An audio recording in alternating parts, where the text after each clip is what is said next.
Hi everybody, how you doing? It's Bruce here. It's your Uncle Bruce here, trying to position himself here, right at my stereo behind me there.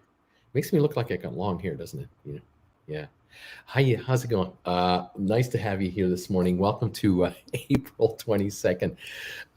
It's Thursday, April the 22nd, 2021. Another fun day coming up in the markets, and I thought I would cover a few things today. Another day of intrigue and information and updates and what have you. I'm Uncle Bruce. Love talking to you about stock markets in plain English. Just as simple as that, just to make it as easy as possible. Give you my interpretation of what I think is going on out there. And there's a lot going on out there. We're going to be active. We're about to enter the final hour before we open for trading today. And in the markets themselves, they are relatively directionless at this point. They really have not had a dramatic move one way or the other. We have the Dow down 6 points, pre-market estimate. We have S&P down 2 points, nothing. And we have a 16-point drop on NASDAQ showing in the pre-market. There's nothing going on, kids. The crude is up 21 cents a barrel to 61.56.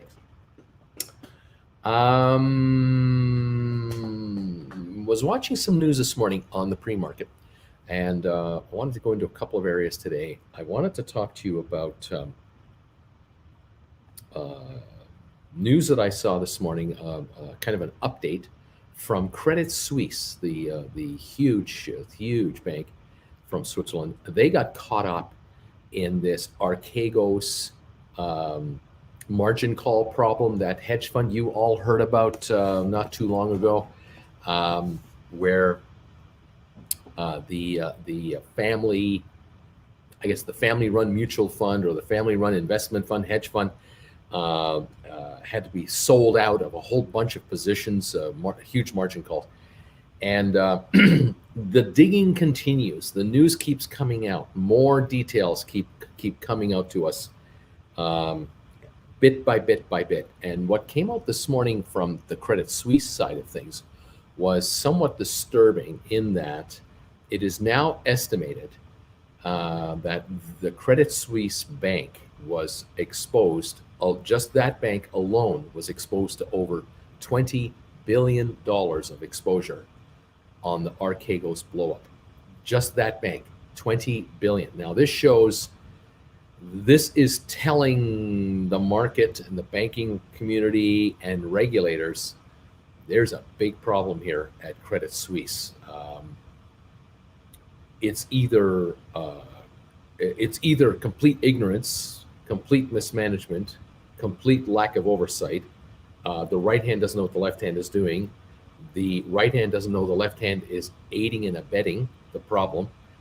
There are more questions than answers, and regulators in Switzerland are all over the bank right now. They are all over with a full-blown investigation that is happening as we speak. The bank, announced losses for the first quarter, and they're now admitting and indicating that they are going to be issuing stock to raise cash to bolster their balance sheet. This is bad news for a bank. This is what banks, no one wants to hear this about any bank, period. You don't want to hear about a major bank having to raise money because of one client's positions that just foul up the whole thing. This is not what you want to hear. This also shouldn't be happening with regard to a margin call problem. Shouldn't be happening of this significance and size when stock markets are practically at record highs. I can understand if we have had a major correction in the market, if we've had a major sell-off, we've had the 2008 housing crisis, or COVID has been declared, and we have a shutdown in the world economy, and the Dow drops 35% in 3 weeks. Yeah, I can understand margin calls being an issue. I can understand brokerage firms having to scramble. I can understand, clients being sold out. But when you've got the Dow at a record high, and you've got the S&P at record highs, and you have NASDAQ just about at record highs, and you have federal banks, Federal Reserve of the United States, and the European Central Bank, and other nations' banking systems flooding the market with cash to make capital very easy to come by, so that allows business to borrow and grow and expand and maintain. When you have a very open monetary policy, very liberal, you have no excuses. There are no excuses for anyone to have a massive margin call. There's no selling pressure on the stock markets out there that should cause this kind of an issue. And yet, Credit Suisse had a $20 billion exposure, margin call exposure, on one privately run hedge fund run by a billionaire who, in effect, was not filing and was not obligated to file any 13D or whatever reports with the SEC.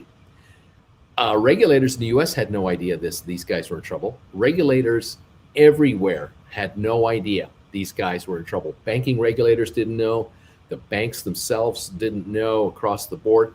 We had a situation here that seems to me, becoming more apparent to me as a guy in a living room in Creston, British Columbia, Canada, saying, "Hi, good morning, everybody." I'm looking at this thing going, I think they had $3 to $4 billion of their dough into their fund. And that the reports I've been seeing is that they were able to leverage that up to $120 billion of leverage with a whole bunch of loans from a whole bunch of institutions. And they zeroed in on the banks that were the most open to lending them money.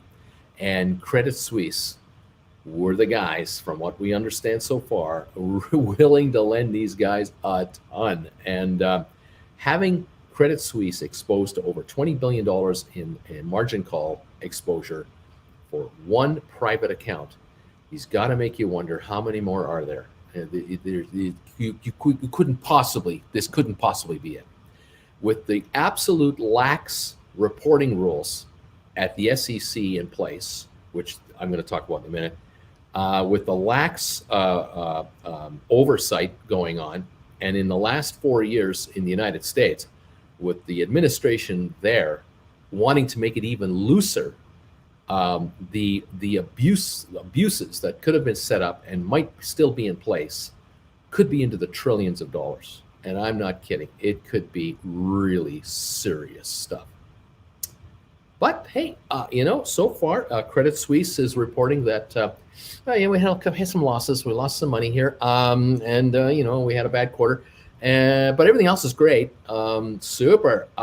We know that other banks were exposed to this group, but we know that I think J.P. Morgan and Goldman Sachs, they got the hell out of Dodge before it got too bad, and there were others, but we don't know how deep it is yet. It's still coming out, and will hopefully come to the surface. We'll figure it out. I don't know if the banks know. Well, I'll put it this way. The bankers know what their exposures are internally, but they're not going to talk about it if they don't have to. Okay. But what I wonder about is how many hedge funds out there, and they don't have to be private family operated hedge funds either. We're talking about any and all hedge funds all the way out there. How many of them are exposed to massive over leverage, and they're about to get called out. And I would suggest that if you happen to notice when the SEC proposes new requirements for disclosure rules, who is arguing the loudest against it, that might tip you off as to what they're hiding. They might be wanting to hide some real problems. Okay, interesting. What am I going to talk about here? Just want to double check something. Yeah. So Credit Suisse, I'm just looking at my notes on Credit Suisse. They're going to raise money in the markets to try to bolster their balance sheet. I don't know how bad off they are, but it sounds terrible. And this, like I said, is just possibly, the tip of an iceberg, the likes of which we have no clue. Okay, SEC filing rules. What could make GameStop go to $2,500 a share? I keep bringing this up. I keep talking about it. I'm going to keep talking about it. I'm not going to stop. GameStop shares could easily go to 2,500 a share on a very small bit of buying by investors that could upset the apple cart totally. And what I'm going to try to say to you folks is I'm trying to explain this to you as best I can. And you got to give me some slack here because I am not an expert in the area I'm about to talk to you about. I'm an experienced guy when it comes to the stock markets from the retail point of view. All right, and that is a smidgen of the markets. And I'm a guy from the 70s and the 80s and the 90s. I'm not a guy from the 2020s and so on. So you all know that if you watch me often. But please cut me a break if I use wrong terminology. Don't go nuts. All right, so just chill. So much I want to talk to you guys about. I want to make sure I get this right, and I want you to understand just what this means. In the stock market and in the investment world at large, there are many ways you can play it. Simple way, buy stock in a company on the open market. It goes up in value, you sell it, you got a gain. Simple. That's the way it was in the early 1900s and through the 20s and 30s. Another method is you short stock. You sell stock you don't have, but you just try to buy it back at a lower price. Not very complicated, but the opposite. It's kind of a George Costanza thing. It's an opposite thing, and it works for some. It used to be short selling was done on a very, very short fuse kind of a basis, where during the day a stock would run up a couple of bucks a share, and market makers on the floor who were professional traders who were trying to keep liquidity and everything in order, they would offer stock for sale to eager buyers at the height of the run. They would offer stock to keep the buyer satisfied, and then as the buying petered out and people began to think, well, I'm going to take profits now because we're up $3 a share on a stock that normally only moves like a half a buck a share. The stock backs off a buck or two, still higher on the day, but it's come back. And then these short sellers who sold stock are there to buy it on the way back to keep liquidity on the way back as well. It's like a buffer. It's sort of like a shock absorber. You take the bumps out of a bumpy road and smooth out the chart to allow stocks to have a run and a dip and a run instead of a you're right there, and there's always a bid, always an ask, and it's sometimes a seller providing liquidity temporarily in a hot market to then be there on the decline or on a calming down time frame to just be there. That's what shorting used to be. That's what shorting was for. That's what shorting was about in the 30s, the 50s, 60s, 70s, 80s, but ever since the 80s and the 90s, as soon as the deregulation came into effect and banks were allowed to go crazy with their leverage, and they have, things have changed. And all of a sudden, you now have professionals out there who are professional short sellers. And they're looking for weakness. They're looking for underperformance. They're looking for investors disappointed in stock, in management, in execution, and they will sell stock against the company, and they will take on very large positions because they have unlimited money. They might have more money than the company's worth, or they certainly have more money than the retail investors have, and they will bet against the stock for years. And they will then go so far as to hire parties that they will employ to spread the word how bad the company is, how bad management is, how god awful the numbers are, how bad the industry is that the company is in, or on and on it goes. And with GameStop, you all know, if you follow me, you all know how GameStop has been blasted and has been just picked on from every angle, and it just has been relentless. And this has been going on since 2015, 16, 17, 18, 19. Stock got down to $2.19 a share. I mean, it was a working strategy. It was working beautifully.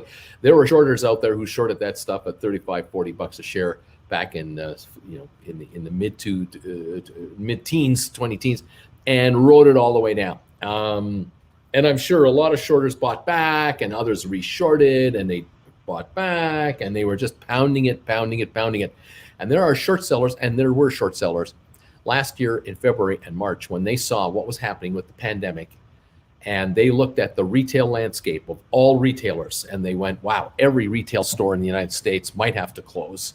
In Britain as well, in Europe, Asia, everywhere, wherever this pandemic is going to grow and blow out, there's going to be massive closings of stores for quite a bit of time. Opportunity knocks, and shorts jumped in and attacked a lot of retailers, and they were successful in knocking some of them right off the map. GameStop was targeted. AMC was targeted. Bed Bath & Beyond was absolutely targeted. And these shares all were under pressure, except for one problem. The one problem for shorters regarding GameStop was that the short community was certain that the company would have to dilute themselves into selling shares in the open market at $4 a share to try to survive, at $3 a share, at $2 a share to try to survive.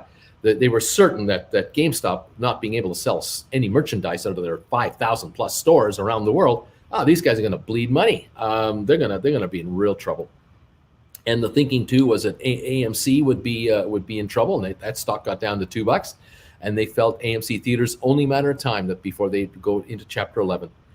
And then it was the Bed Bath & Beyond fiasco, and it was just hit those guys. And it was just a blanket machine gun approach, short everything, and you'll make money everywhere you go. And in many cases, shorters made a lot of money. Congratulations, way to go. The problem with GameStop was they didn't bet on George Sherman and the kids at GameStop to find a way around the problem. And they did find a way around the problem. We've talked about it. I've mentioned it a million times. Online selling was the salvation of the company. Curbside pickup was another salvation. The gamers are so loyal to their local GameStop store, and they're stuck at home too. It's not like, the customers for GameStop still wanted to purchase GameStop product because they wanted to play games at home because they're stuck at home. And so GameStop found a way to keep the merchandise going while reducing inventories, lowering costs, and allowing stores to shut down, especially underperforming stores, and reduce that footprint and reduce the cost of staying in business. GameStop has survived. Not a single share was sold by GameStop to keep the company afloat, all to 2020. The entire pandemic, the company hasn't sold stock to survive. And on top of everything else, they've defied all the odds. They have now called in their debt for the end of the month. 8 days from now, GameStop is debt-free, practically, almost completely. All right. Shorters weren't counting on that. They also weren't counting on the fact that Sherman and the board decided to use $175 of company money to buy back 36 million shares on the open market at an average of $5.19 a share. They weren't counting on that. No shorter was thinking, these guys aren't going to buy their own stock. They're broke. They're going under. And guess what? They found the $175 million. They funded it. They bought back 36 million of their shares, which meant 70 million are outstanding instead of 105 million. 70 million are shorted. And we got us a problem because you take out the insiders and the folks who can't sell stock, and all of a sudden you only have 50 million free trading, and you got 70 million short. Okay. We all know that story. I wanted to just get back to that. Bad news for shorters. We know what happened next. The Reddit crowd, the Wall Street Bets crowd, the small retail investor, it began. Roaring Kitty and everyone following these guys all got into this, got this info, began to figure out, did their due diligence, and realized, oh man, are these shorters screwed? Oh, they're so screwed. And they were, and they got screwed, and they lost a lot of money. Okay, we know all that. What you folks don't probably know, and I can't give you exact specific examples, and that's the problem with what I'm about to talk to you about. No one can. That's the other problem. And the SEC cannot either. And this is the problem. For every share out there that's trading on GameStop, the 70 million or so, and then whatever shares are being shorted. And remember, there used to be 140 million shares of GameStop flying around like crazy because there were 70 million shorted, 70 million existing. That's 140 million shares in people's hands at between $2 and $5 a share before the short squeeze back in January. Then they went up to 480 odd dollars a share. We know all that. Down and up, and now here we are at 158. Okay, we are talking no less than 140 million shares. I'm saying even now are still trading all over the place, and I think there could be 100 million on top of that. But how can that be? How can there be so much stock out there if the so-called stated short position on the New York Stock Exchange, as of last report that I have, is March 14th, 2019. Sorry, let me rephrase that. The last short report that I have, pardon me, is 19.28% of 10.7 million shares. And this is as of the 31st of March. So 31st of March, which is now 22 days ago, 3 weeks ago, there were 10.7 million shares shorted on GameStop. All right. Out of the 50 million float, 55 million float. All right. But we know there's way more stock out there than that because you can't trade the volumes the stock has been trading over the last several months without more than that out there. How can that be? Simple. There are players, let's call them players, gamblers, who will take any bet for any deal. You want to make a bet? I'm here to take your bet. I'm on the other side of your deal. What are the odds? Let's play. And there are people playing on the future of GameStop shares who are not holding the stock at all. They're not short the stock at all. They're long or short, or they own or they sell, create derivatives. What's a derivative? And this is a word you've heard a zillion times, and there's all kinds of them, but I'll put this into the simplest term, okay? You and I are friends, and I think GameStop is a great company, and you think GameStop is ruined, it's finished, and we make a side bet, and we decide each other, I will buy you a steak dinner if the shares go down to $100 a share, and you will buy me a steak dinner if the shares go over $200 a share. Whichever happens first is the winner or the loser. That's a side bet. That's a derivative. Has nothing to do with the stock. It doesn't affect the stock. It doesn't affect the trading of the stock. It doesn't affect the company. It doesn't affect any of the stores. It doesn't have to be reported. It's off the record. It's a handshake deal between you and I. There it is. That's a derivative. It's not a there's no document, there's no certificate, there's no broker involved to cut the deal. No money changed hands. It's just a hey, it's a friendly wager, all right? And what's at stake? A steak dinner. So if the shares go to $200 a share, one of us gets a steak dinner, the other one has to pay for it. Goes to 100 a share, same thing. Does any of this trading affect the company directly? Not really, because we're not going to do much about it. But let's change the stakes a little bit. All right, let's make it a little more real world. And let's say that I want to bet on the demise of GameStop. I think GameStop shares will go down in value. I want to short the stock. I want to be negative on the company. And the negative bet I want to make is against the performance price of the shares themselves. But I don't want to short stock through a stockbroker. I don't want to do this through a dealer. I don't want this to be registered through the New York Stock Exchange. I don't want this transaction to be even registered with the SEC. I want this to be an off-the-record transaction, but it's a transaction. It's a real deal. And I've got tons of money. I mean, I'm a hedge fund. I'm a pretty rich investor. I got dough, okay? But I don't want the world to know that I'm against this company, because you all saw in January what happened to Andrew Left. Andrew Left was short this stock. He was short this stock a ton, and he was short this stock under $20 a share. And he had been publicly saying, I'm short this stuff. This stuff is not worth $20 a share at all. It was just $5 a month ago. It's not even worth 20, but it got up to 40. And then he came out and wanted to do a live program, a live telecast on Twitter. to make a spiel about why he felt the stock would go back to at least 20, definitely go back to 20, even though it was sitting around 40. And that didn't go too well. That didn't work out too well for him because the first day he tried to go live, it crashed on him. So many people wanted to watch this telecast, and there was so much hate being spewed at this man from all the Reddit and Wall Street crowd who were against him. But by the time he did a recorded thing and he broadcast it, the shares were 60 to 80.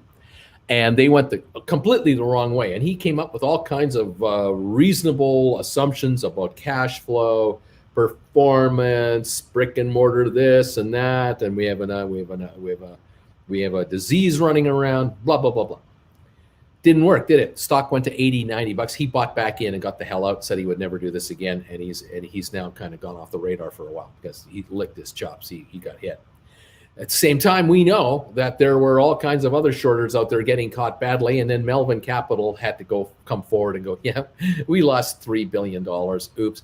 And then Citadel and others bailed them out. Said that they were investing in a great money manager, but they bailed this guy out. And we don't know how much more he's been bailed out. The reason we don't know how much more he has lost, perhaps, or others have lost, is because of derivative bets, where they're shorting the stock either directly, which is one way to do it, or indirectly. And one way to do that is to buy put contracts. Another way is to write call contracts. Another way to do it is to buy derivatives from somebody else.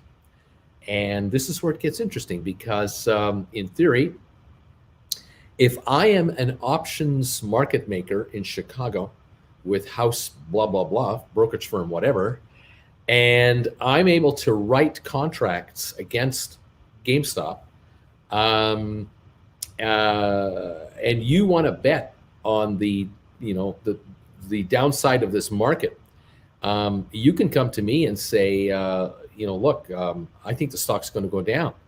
I, as the option trader, can say, okay, one way you can bet on it is you could write call contracts through our firm, offer call contracts against the stock, without even having the stock, naked call writing.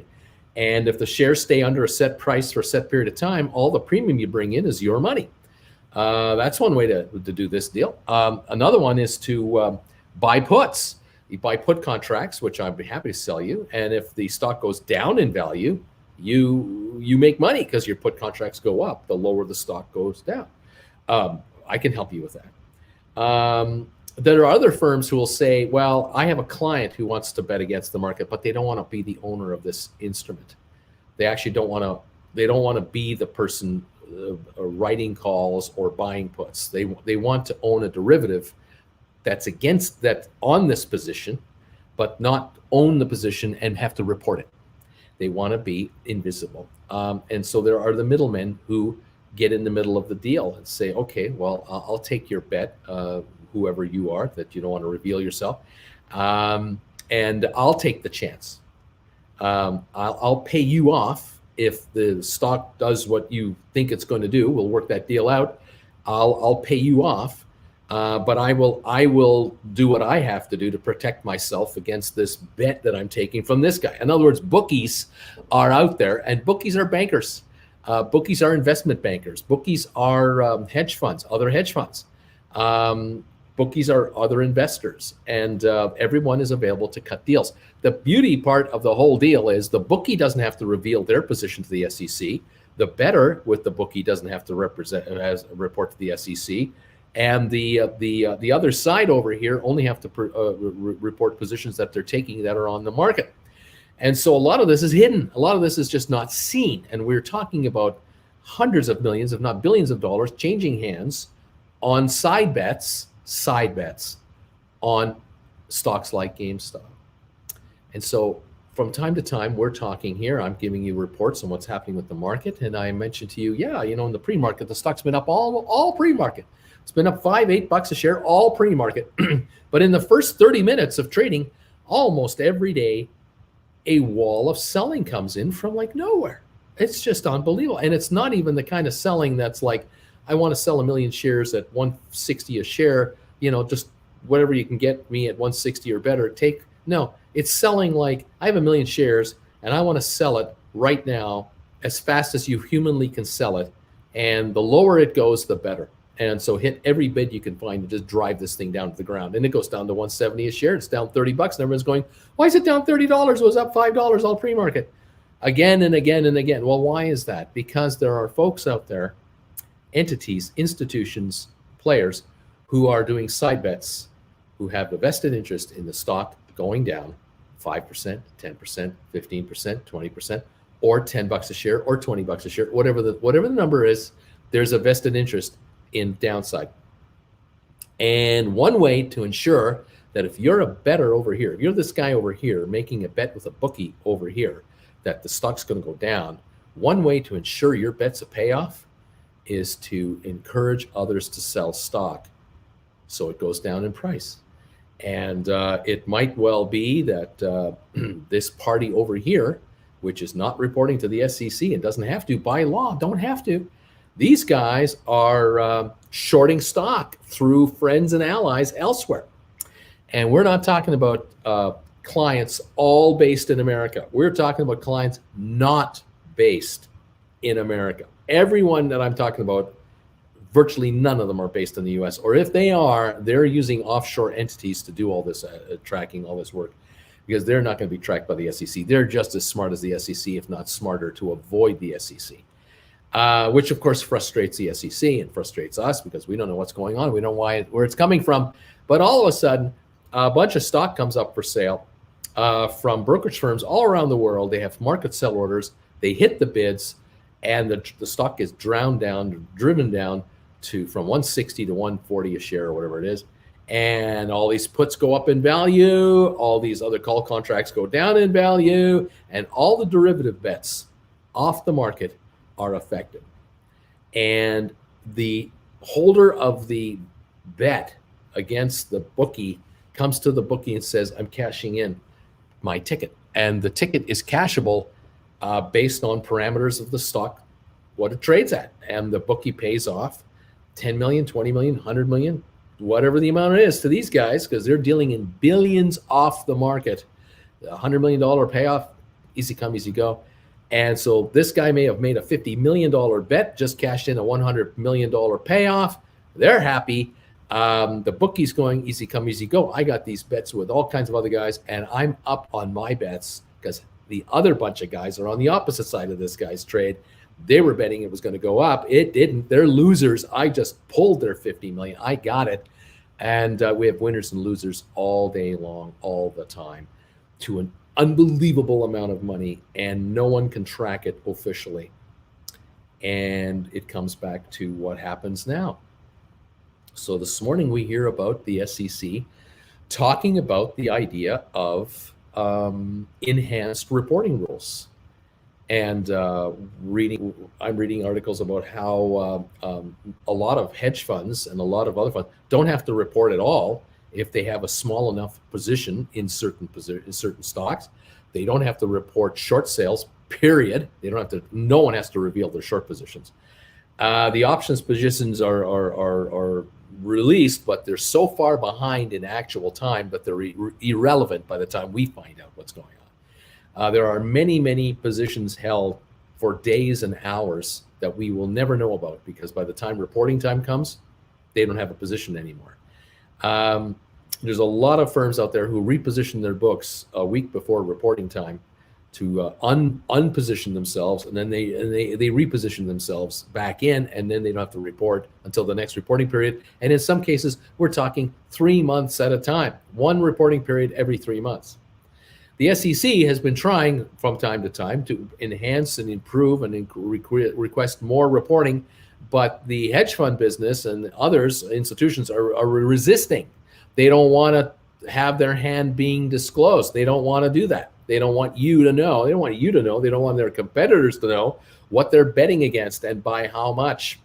And they're using excuses like, well, if it's known that we're short stock, the company will find out that we're short, and they might talk to us about us in a negative way. Well, gee whiz, no kidding, Sherlock. Don't you think the company knows that you're already hiring shills out there to put bad reports out on their company? I mean, what do you think has been going on here? How many short players, how many short hedge funders have been on CNBC poo-pooing stocks that shouldn't be anywhere? Wasn't there one just last week? A battery, lithium battery EV company was being slammed by a short selling group. They've hired professional hitmen to slam the company at every turn with articles, blogs, vlogs, you name it. Yeah, well, they can do it, but the company doesn't know who they are. Well, the SEC is going, we're trying to level the playing field. These hedge funds don't want a level playing field. They want to win. And the way to win is to keep you in the dark, keep everyone in the dark, and just operate without any reporting. The problem is, even if the SEC says, yeah, you've got to reveal your short positions on stock and on contracts, that's great. But if you don't make it instantaneous, if you allow firms to report once a month, it's meaningless. You make them report once every 2 weeks, it's meaningless. If you allow them exemptions like they have to have at least $1 billion position before the report, it's meaningless. If you allow them exemptions where if it doesn't represent at least 5% of the free float of the stock, you don't have to do it, then it's meaningless. There are so many ways to circumvent these rules and get around it that most of us on the outside are powerless and are clueless as to just how powerful and how easy it is for these players to dodge and get around the filing requirements. But the question is then, well, how do you get the stock to 2,500 a share? How does GameStop go to 2,500 a share then? Well, you remember, at the end of the day, there are a lot of players who are betting against this stock, but they're not necessarily short the paper in their hand. They're short the paper, perhaps because they've, in some cases, have written naked calls, or they're long puts, and they will lose if the shares go up in price. Now, there are others who will lose if it goes down in price, because there are hedge funds who are long GameStop as well. But in order to have as many as 250 million shares, or maybe up to 1 billion shares of GameStop actually in play, one format or another, the leverage on this stock is absolutely terrifying. It is unbelievable, and I don't know if the SEC actually understands it. They probably heard rumors, but they can't dig it up. They are having troubles finding a way to dig it up. We have some hints that come our way from time to time. Open interest in options. The premiums being paid for options are out of this world for GameStop. The premiums are way higher than most other stock. We know the failure to deliver numbers keep coming to the surface. We are hearing all kinds of talk about how many millions of shares have not been delivered by sellers to the DTCC. There are IOUs all over the street for GameStop stock. I would bet you that if every shareholder out there called for their certificate, if you could do it, which you can't, but if you could call in your paper cert, there is no way the paper certs could be delivered to satisfy all the requirements, because even if there were 1 million more shares out there than should be, you couldn't deliver 1 million shares. I'm guessing, and I'm betting there might well be enough shareholders out there legitimately holding stock long that if they all called in their stock, someone would have to come up with 200 to 250 million shares of GameStop, and there's only 70 million in existence. There's a problem. So how do you reverse that problem? How can the market, how can those of you who are long this stock, what can you do to get the stock to go higher and call in the shorts and squeeze them in, squeeze them out? The only way to do it is you buy stock and hold it. And if you hold it in cash accounts, even better, rather than margin accounts. Because if you hold the stock in pure cash accounts, it's much more difficult to lend and borrow it out, lend it out to speculators on the other side. The higher these shares go in price, the bigger the problem gets for those on the opposite side of the trade. Because when it all comes down to it, if the shares go down in value, the losses suffered by those who are long will be, what did you pay for it? What is it trading for? That's your loss. You're carrying it. It's a paper loss, but you're carrying it. On the other side of it, if you're short this stuff at $150 a share and it goes to $1,150 a share, you're upside down $1,000 on a $150 short bet.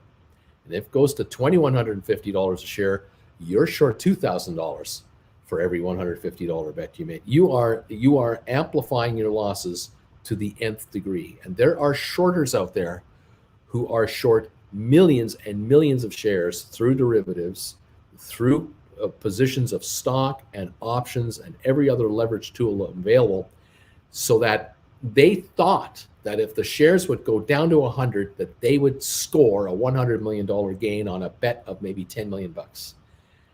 But the reality is, if the shares go to $400 a share or $800 a share, they will be out $1 billion on a wager of 10 million or 20 million or $50 million.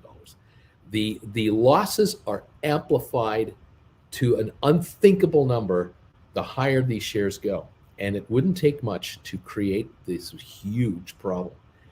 Right now, the shares have been settling in for weeks between 140 and 180. We're getting used to this 155, 160 range. We're just getting used to it. That's good and bad, because it's good because it means that the shares unlikely will drop $60 in 1 minute this afternoon. Those days might be behind us for a while. But it's bad because we might not go up $60 in a minute either. But the reality is that a lot of money is on the line with regard to GameStop right now across the board. At $160 a share and 70 million officially out there, we're talking about a company that is capped at market cap right now at about $11 billion. In my humble opinion, there could be triple to quadruple that many shares actually in existence. And so the actual market cap of the shares in play are probably $33 to $44 billion right now. And if this stock goes up 10% in price, that's a $4 billion increase in the market cap value of all the shares that are out there playing around right now. And that's just my humble guess. I could be wrong by a factor of 40. There could be 1 billion shares in place going on right now. Am I right? 4, maybe by 4. Yeah, but it's a stupid number. The amount of exposure to the shorters could well be 1 billion shares. Shares went up $100 a share. That's a $100 billion problem. And there will be side bets and everything else paid off and IOUs needed and you name it. And there will be people in big trouble. This stock were to ever go to 1,000 a share, there will be bankruptcies in Wall Street. And I'm just using that as I'm coining the term Wall Street. What I really mean is there will be bankruptcies in hedge fund land. That's what I really mean. There will be hedge funds that will be bankrupt. They will be over leveraged. They will lose more money than they've got. They're leveraged to the point that a serious move in GameStop will blow them out of the water. They will lose more money than they've actually got as a company. There are investors out there who are leveraged against GameStop 10 to 1, 100 to 1, and enough of a move on the stock will completely ruin them. And I think there are players in the business who know this, and that's why the stock isn't coming down. The stock is not collapsing under its own weight, despite an avalanche and a tsunami of negative press. The press you've all seen, you've all heard, and you hear every single day. You hear this negative press about the brick and mortar aspect of this company. Management changes aren't good, showing weakness. The people they've hired in, so what? The payoff to the current CEO is ridiculous and it's not justified. Or how about, 2 weeks ago, all we could hear about was, they're liquidating a bunch of shares into the market. They're diluting the company. A 3.5 million share possible sale of stock at the option of the corporation was enough to create dozens of articles to come out to tell the world, the GameStop is over. I mean, they're just diluting themselves by issuing 3.5 million shares. A 5% dilution of their stock finishes them off. Right after that, the company announced, we're buying back all our debt. We're going to go debt-free by buying out our 10% obligation that we have to our bankers. We're paying them off in full. We have the money in the bank. We made more money in February this year than last year before the pandemic. Our sales are up 5% in February versus February, and they're up 19% March to March. No, we're not in trouble. We're doing just fine. Thank you very much. And the stock is $158.99 right now in the pre-market. It's not going back to $58.99. It's not going down to $18.99. The shorters need it to go back to $50. It's not going back to $50. So now the question will be, how high can it go and how fast can it get there? And what I'm proposing or surmising or guessing, speculating, call it what you want. This is my personal opinion on my YouTube channel. I'm saying, hey kids, if this thing pops past $300 a share again, and the buying just keeps coming in from small retail investors to make this happen, which wouldn't take much, this thing's gone. The leverage will be so overpowering on the negative side that there will be firms scrambling to get out, to get off the positions. The bookies on the outside will have losses. Bettors on the outside will have losses to the tunes of billions because they're so leveraged the wrong direction. They win pennies. They lose dollars. That's where I think this thing is going. And this stock here, as I've said before, I know there are more than 20 million of you who follow this stock. There are way more than 20 million of you. I can tell you that 9% of all American investors bought and sold this stock in January. The stats have come out. More than 25% of all American investors were in or out of this stock in the last 3 months.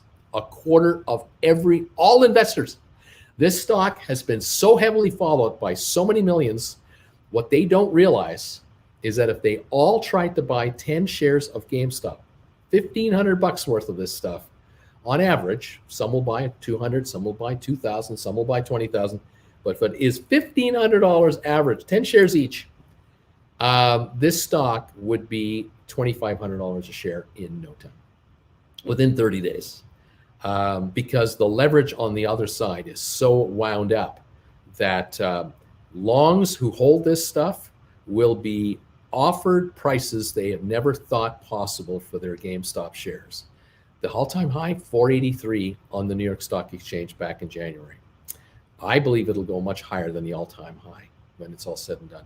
And I'm not even talking about the corporate side of things. I'm just talking about the leverage side of things and the unreported side from the SEC. The SEC knows there's a huge problem with stock in general. They know there's a huge problem with institutional investors in general. There is a huge matter of unreported positions, including off-market positions. But the Congress of the United States, back in the George Bush era, passed laws that made it illegal for the SEC to force institutions to reveal their short positions and or their hedge funds positions or their derivative positions. They can't license it. They can't change it. Even after 2008, with the massive meltdown of the housing market, which was caused by derivative trading, where there were people betting against the housing market, and they were right, because the derivatives that were created to bet for the housing market completely collapsed, and AIG, the insurance company, couldn't pay off their losses until the US government made them pay off the losses by basically paying for it. It allowed the investment bankers to score billions of dollars in gains, even though they theoretically had billions of dollars in losses. They were bailed out by the US taxpayer. And here we are now with a stock market at all-time highs, 33,000, 34,000 on the Dow, 4,100 on the S&P, NASDAQ approaching 14,000. These markets are near all-time highs. Their PE multiples are way too high on many of the stocks. Analysts are hoping that the rising economy we have going on right now will cause earnings to rise so that they will justify the current price of the stock. They're not calling for stocks to go up, double in price. They're calling for earnings to double, which would then bring the PE multiples into normalcy. That's what they're hoping for and what they're praying for. What they are praying will not happen is that the variants of the virus, which are now overtaking India, overtaking Canada, and starting to overtake countries in the US, in the UK and in Europe, will not overtake America. The prayer is it won't happen to America. It won't happen in China. It won't happen in other economies. and that these companies will earn the money, that this pent-up demand from us as consumers, they will make the kind of cash to justify their current price on the market. If these corporations do not deliver in the next 3 quarters the kind of earnings that were expected to be made because economies are faltering because of supply chain disruptions, which we're hearing about, chip problems, computer chip problems we're hearing about, and variant problems, which we're beginning to notice, if this affects the overall global economy, the markets could be deemed well overpriced. And that means we've got corrections. That's the big picture. With regards to GameStop, it's irrelevant what happens with the price of oil. It's irrelevant what happens with pandemics. It's irrelevant what happens to variants. It's irrelevant what happens to Apple. It's irrelevant what happens to any other commodities. The GameStop world is its own little ecosystem, its own little sphere, and they are selling merchandise to their customers online and will continue to do so and will expand that area dramatically. And so corporately, GameStop is going to evolve into a e-commerce company. That's what they're going to do. They're going to shut down their stores. They'll be down to 1,000 stores in a couple of years. Count on it. But it won't make a darn bit of difference. The stock will go higher in value as it becomes known as an e-commerce seller from a corporate point of view. In the meantime, the SEC will see what they try to enact. They will try all kinds of ways to force disclosure out of certain players. That's one thing, but can they force delivery of securities that are failure to deliver to the DTCC? If they can deliver on that one thing, these shares here will be gone because there is a huge problem of at least, I would say 150 million shares are out there that shouldn't be out there, and they need to be brought back. And the only way to get them back is people have to buy stock that those who are short have to buy paper back. And there are declared shorters and there are undeclared shorters and there are synthetics and everything out there that will affect the price of this stock. But you guys, as retail investors, you buy 10 shares each of this stuff, and all your pals buy 10 shares each of this stuff. In other words, America, a quarter of Americans who have already owned or traded this stock so far this year, if those folks each tried to buy 10 shares of GameStop in the next 30 days, stuff's $2,500 a share, easily. And you've got a wealth transfer of unparalleled proportions going on. And this is what hedge funds do not want to have happen. And so they're going to stop at nothing to do short attacks, to do disinformation campaigns, to come up with every dirty trick you can imagine. They will find ways to halt this thing, to deflect it, to try to accuse you folks of manipulating the market. They'll try to get Congress to have hearings. Oh, wait a minute, they've already done that. They will try everything they can to raise suspicion that the higher the stock goes, the more sinister there's things going on, because they are getting their butts handed to them to the tune of hundreds of billions of dollars. Those are just my opinions. You can like them or hate them or not care. I appreciate all of you for being here. Thank you for watching and being here. We got 7 minutes to go before we open for trading today. GameStop 159.70 right now. Nothing much going on. I don't expect a lot going on with just me being on the air. But food for thought for you. Hope you like what you hear, or at least it makes you wonder. I think we're in for some interesting times coming up. The Dow right now down 7 points on the pre-market. Nothing happening. S&P down a point. Nothing going on. NASDAQ down 14. I'm very happy actually to see the indices do this, because as high as we are pre-market and near record territory, after a big day that the Dow had yesterday, we're down 7 points on the pre-market. This is good stuff. This is holding these gains. This isn't giving it all back. So it wasn't like a shaky move yesterday. It was a solid up move. Real money came into this market. People picked up oversold stock. Great. We're sitting here virtually uneven to start the day.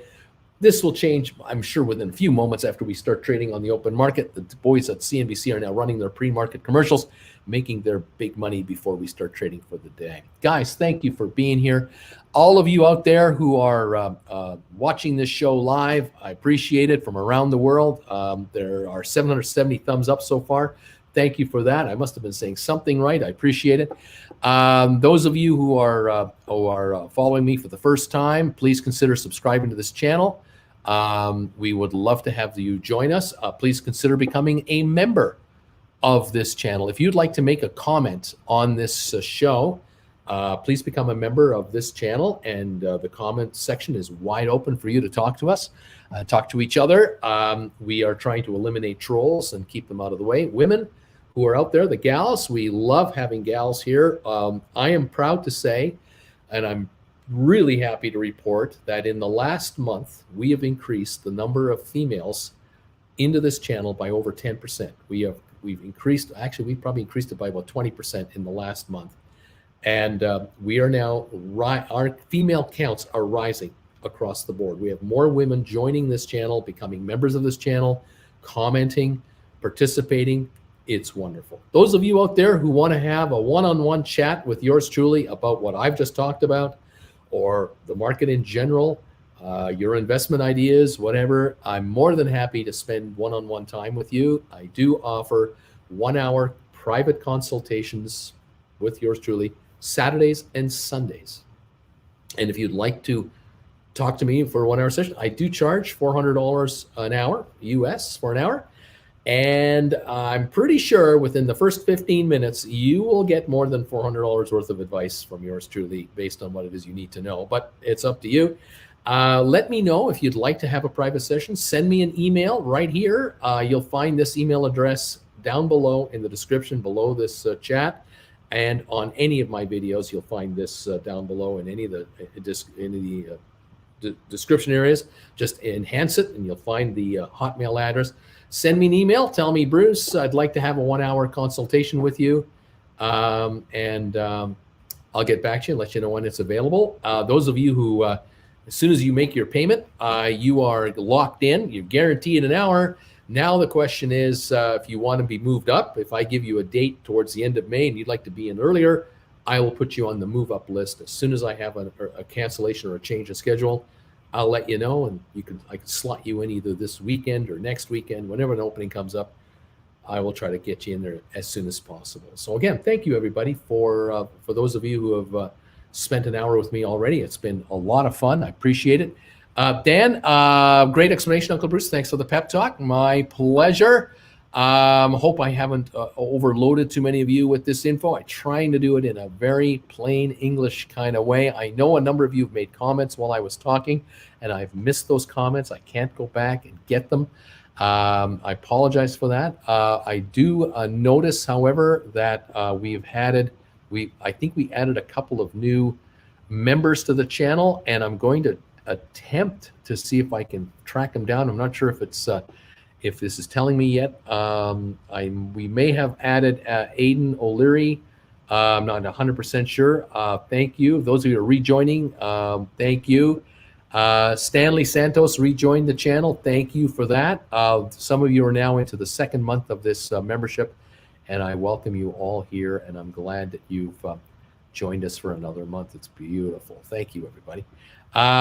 Fabulous. Lots going on here. Comments coming in like crazy. This is beautiful. Thank you, all of you. And welcome one and welcome all. Jibs, thank you for this donation. Appreciate it. Those of you who are not members, who are watching me for free, talking here, if you want to make a comment but not become a member of the channel, you can do so. You just have to do a super chat, and you can put a question in there, comment in there with your super chat. And it's a one-off thing you want to talk to me about or ask me about, I'll do my best to read these questions. But when I get on the rant, look out. Yeah, that's the way it is. Thank you, everybody. John saying, I'm still orange here. My logo beside my name is still orange, which means he is a first month member. As soon as you become a second month member, your logo will change automatically to a green bagel. And now you got the green logo. Next month, it'll change again. So the longer you're here, the different colors you'll have on your logos. Thank you, all of you.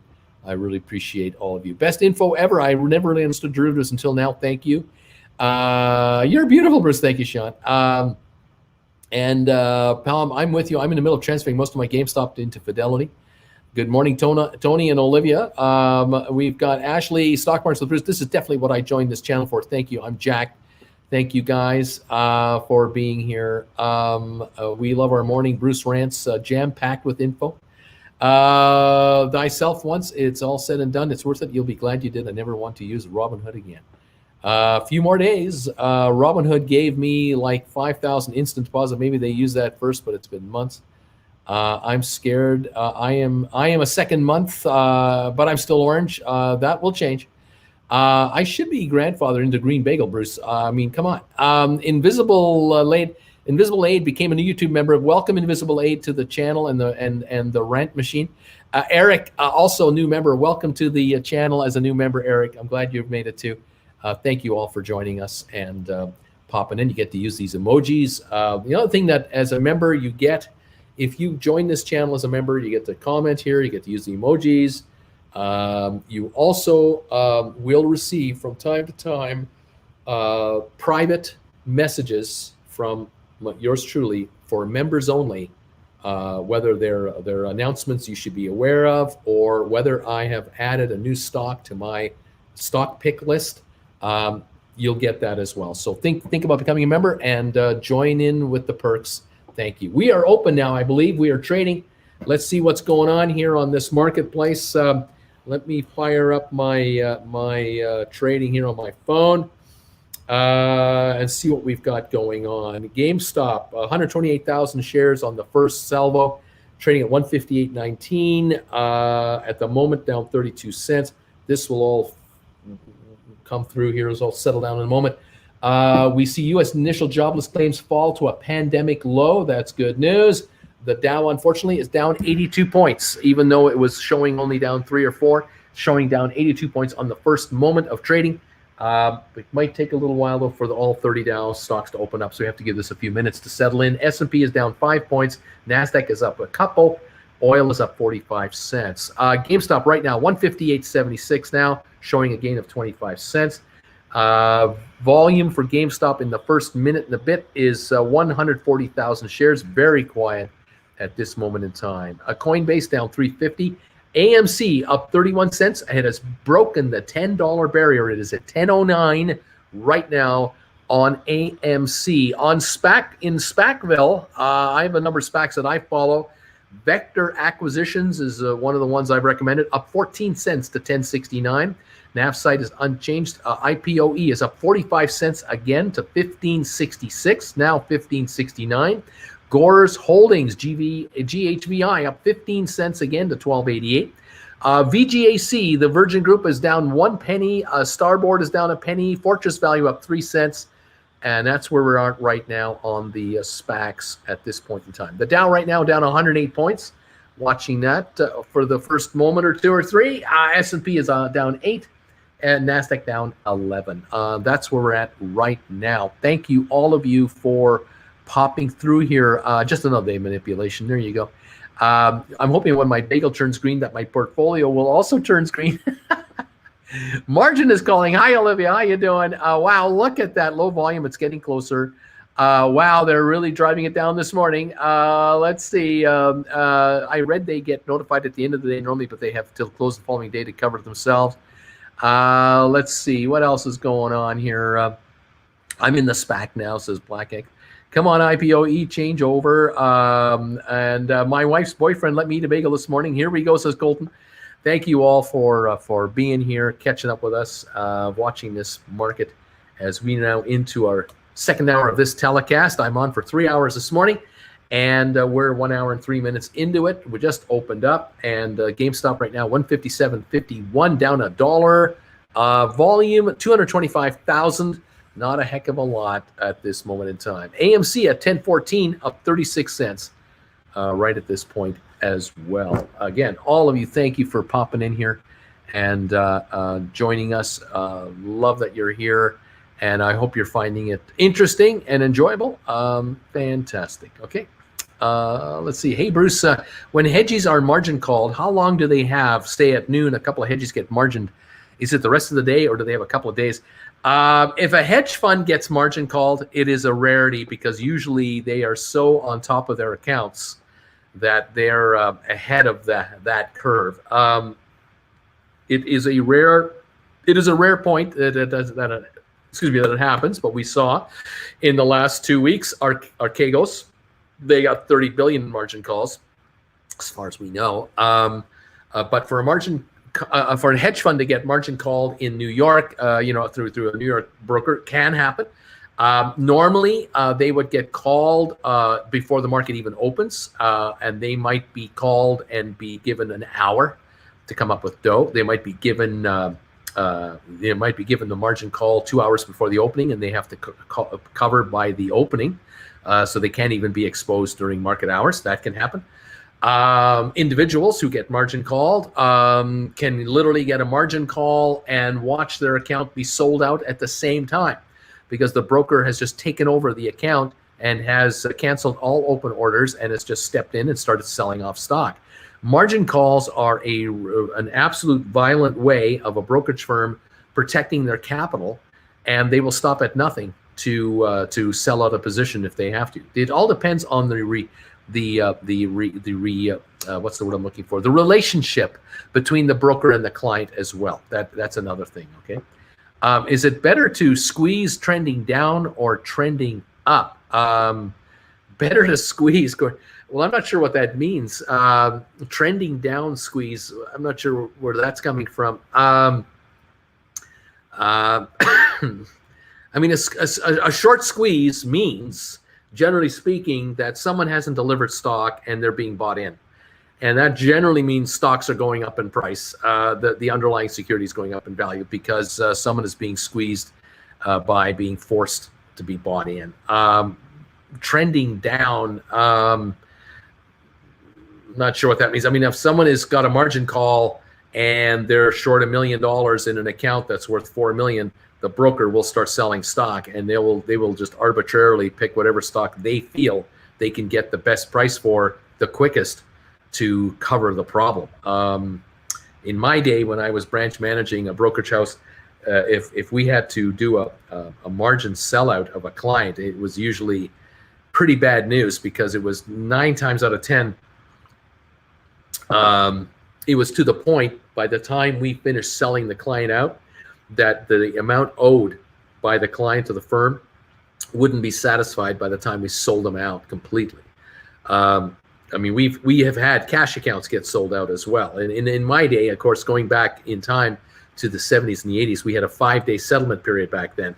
And there were days where, I would come into the office and my operations manager would, he and I would have our coffee together, and he'd have his sheets, and in the sheets would be the accounts that are in trouble, and we'd go over them together, and we'd find that one of our salesmen over here took an order from a client for $30,000 of stock a week ago, 5 days ago, 8 days ago, even after settlement now, and the client bought 30 grand worth of stock, and the stock is trading at 20 grand right now. That's all it's worth, and the customer is not returning calls. The customer is not delivering cash, is not had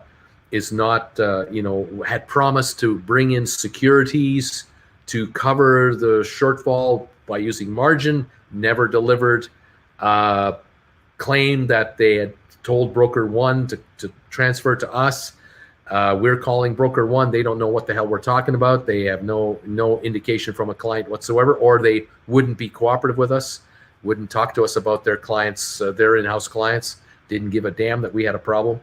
And so, my manager and I would look at it and go, today's the day we're taking over this account. The poor salesman is out to lunch here, is no power to stop anything to happen to here.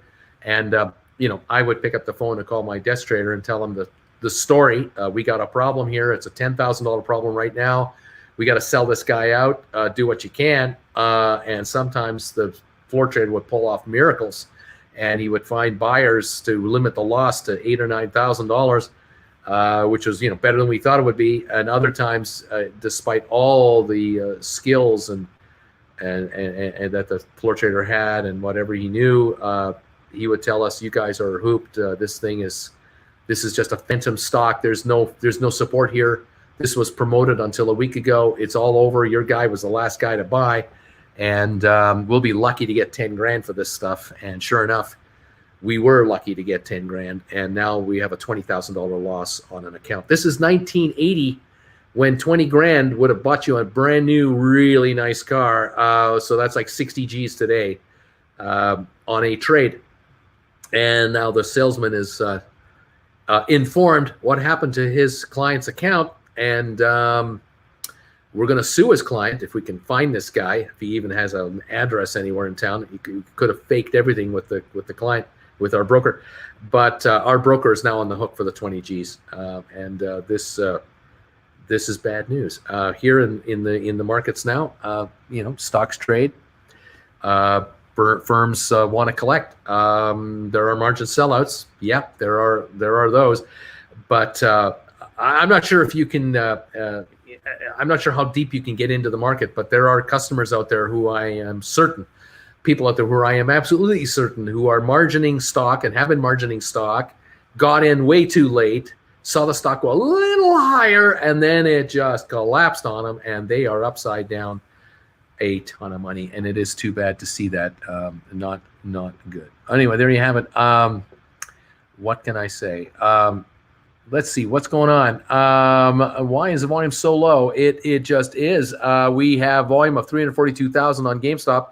We're at 157.31, down $1.20. It's not a big drop, but it's very quiet at this point. Just bought 30 shares of IPOE, says Robert. We're at 15.55, 15.45 right now. Right on. Let's see. And let's see what's going on. We may get back to the 1980 interest rates again, to be a lender at that point, not a borrower. Ever think when GameStop pops, they would be so wildly popularized to everyone, would force changes on Wall Street? We have waited so long. It's quite interesting to see what's happening here. Easy, free flowing money will end. GameStop down $1.30, only 350,000. Right, and I'm Cindy Lauper. I can't figure out Bitmart to trade. Don't know what that means. Article, stock market Bruce. Will these SPAC tickers just change over one day, or is there a formal announcement from the company stating when it will change? There will be a formal announcement. Yes, but it might be the night before, and you might miss it. If I get wind of a formal announcement after the market closes, I will do an alert. For all members, certainly all members will get an alert immediately. I'll probably just do a community alert to all of my followers on this channel. That means if you're a subscriber, you'll get an alert. That's another reason why you want to be a subscriber. Hit the bell notification icon. You'll get alerts from me as well on just general market alerts. But there'll be an announcement from the stock exchange as well that, tomorrow so-and-so will become such and such. So this stock will start trading under symbol blah, blah, blah, replacing stock symbol blah, blah, blah. Yes, there will be a very short, quick announcement, and the next day we're trading under a new stock symbol. That definitely will happen. Let's see. Where are we at? If the market has a crash, is this bad for GameStop? Yes and no. There could be pressure on the markets to liquidate stock to cover positions, and some people might have to sell GameStop to cover other positions, possibly. But on GameStop itself, it's its own story, and with the amount of shares out there that have been failed to deliver, a market coming down could mean certain accounts who are short this stock need to cover.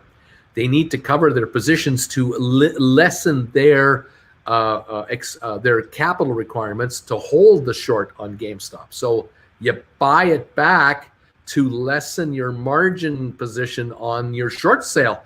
That's a good thing for them and a good thing for those who are long GameStop, because again, where are 150 million shares of buying going to get the stock from when there's only 70 million in existence in the first place? You're going to have that market move up to encourage people out. So it could be a very good thing for the market, actually. Interesting, isn't it? Yes. Let's see what else is going on. GameStop is being controlled until Citadel unwinding, most likely. They don't need 50 shares. They need 50 million. It's like they flicked the switch and now GameStop trades like a penny stock. Let's see. General meeting today for GHVI, apparently. Interesting. Let's go. Well, if the market does have a bad day, it's a once-in-a-lifetime opportunity to buy good stocks on sale. That's true. Let's see. They really are raising cash and reducing risk to cover what is coming. If they're buying back stock to cover shorts, oh boy, they are trying to recoup capital. We'll see. 156.12 on GameStop, down $2.39, down $2.39 now. We are getting a series of hits on the stock. 436,000 shares traded. The stock is under pressure. 156.12. This is almost the low territory. 155.75. We just touched it. We'll see if we get some more of this right now. This early morning sell-off.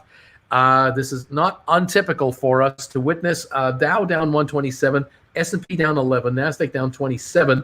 GameStop now 156.04, and we'll see if it breaks any lower.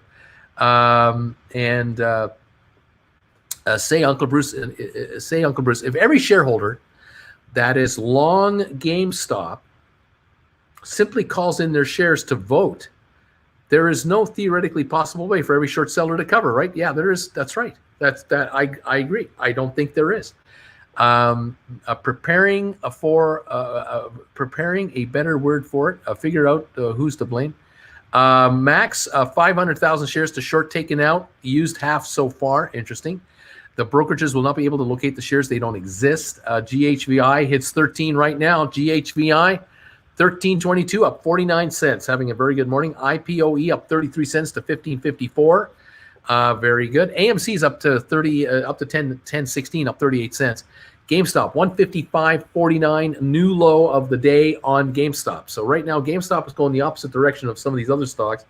At the moment, 458,000 traded. We're watching this closely. But again, a 271 drop on the day. Not a lot to worry about here, but it is under a bit. John Smith is saying obtuse, rubber goose, green moose, guava juice, giant shin snake, birthday cake, large fries, chocolate shake. That's what he said. Deep thoughts with John Smith. Thank you, Jonathan and Stephanie. Well, thank you. I'm starting with Uncle Bruce's picks, says HD. Vash, Gores on the move, finally coming back to my average of 13.30. Gores holdings right now 13.17 up 44, 13.23, 13.28, getting stronger on Gores holdings right now. Good news. GameStop 155.62, low of the day on GameStop 155.10. That is where we're at right now. Okay. Okay. Remember, they keep saying we retailers are stupid, but former BlackRock and Vanguard are with us. Fairly odd parents. I don't know what this means. Wow, Gores Holdings, 13.22. They came back to 13.5. What's going on? We got a lot of speculation going on in the stock right now. You should make a list now. You should make a list now rather than waiting for the big pop to too much confusion, excitement to think straight at that point.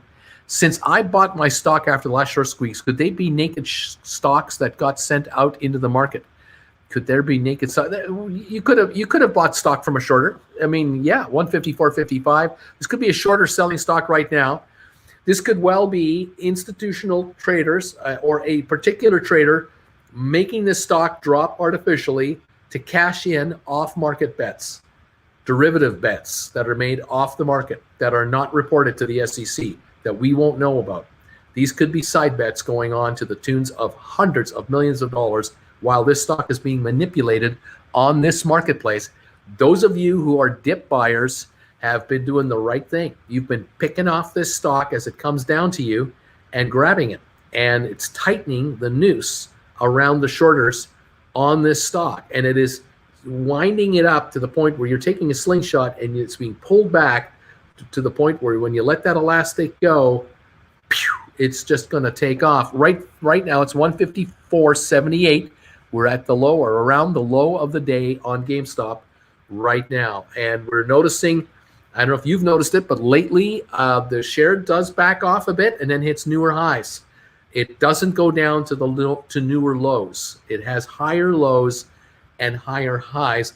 This is one step down, two steps up. We're getting these kinds of moves, and there will come a point in time where GameStop will not do a two-step on the way up. It'll do a five-step, and then it'll do a 12-step. It'll just go right through resistance levels, and it will catch derivatives players, shorters, badly, absolutely nastily badly. But right now, 155.03 is where it's at, 154.50 for the low, 548,000 volume at this moment in time. If you're looking to buy the dip, this might be it. Stock Markets with Bruce, great show this morning. Got to go. See you all this afternoon. Thank you, Jane Doe.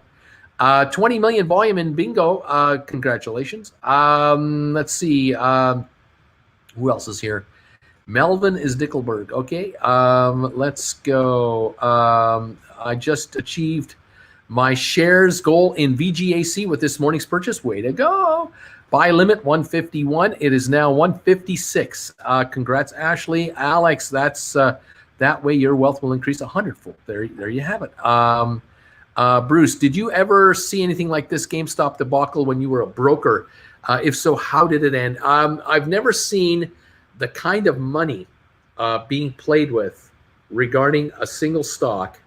I have seen in the past shares, be manipulated up and down, where there were compelling corporate stories and so on.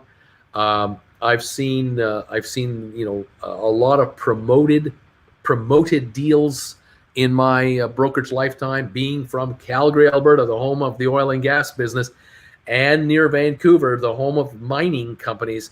We've seen mining debacles. We've seen crazy runs on stock, but I was involved in one deal with a stock that was this is back in 83 or so, 83, 84, where I was working with another salesman, and we were long stock in a couple of companies, and we had been messed with respect to shorters trying to stop us.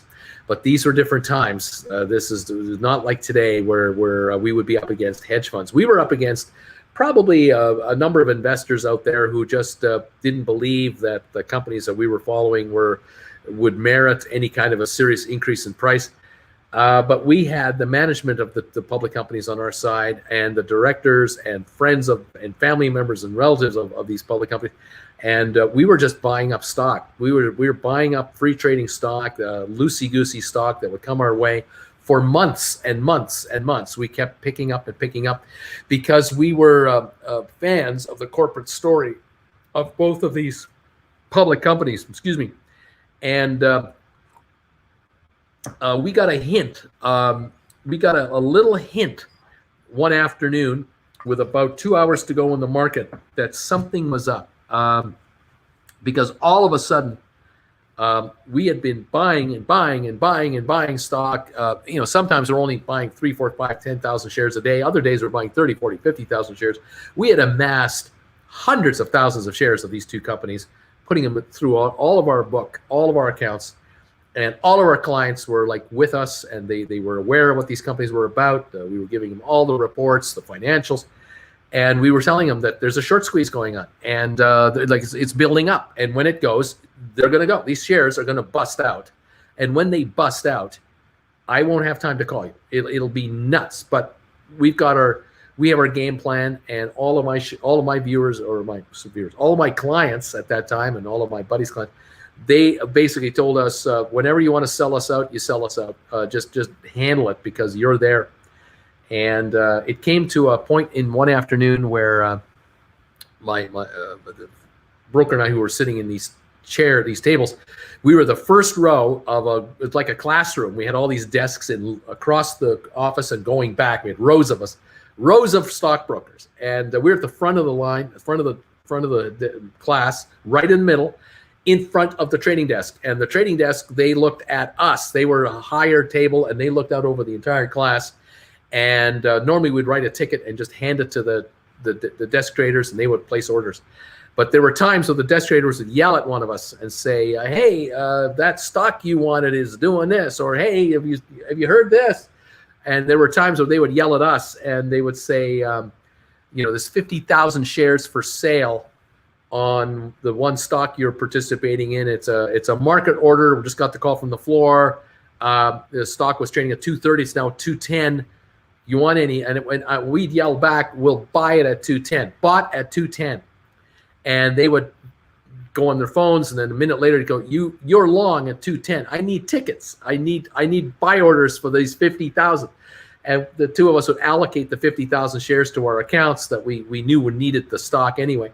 And we would then pick them up and close out the transaction. Well, this one afternoon, with about an hour to go in the day, the floor trader looks and goes, Bruce, 100,000 shares wanted at 290 on stock so-and-so.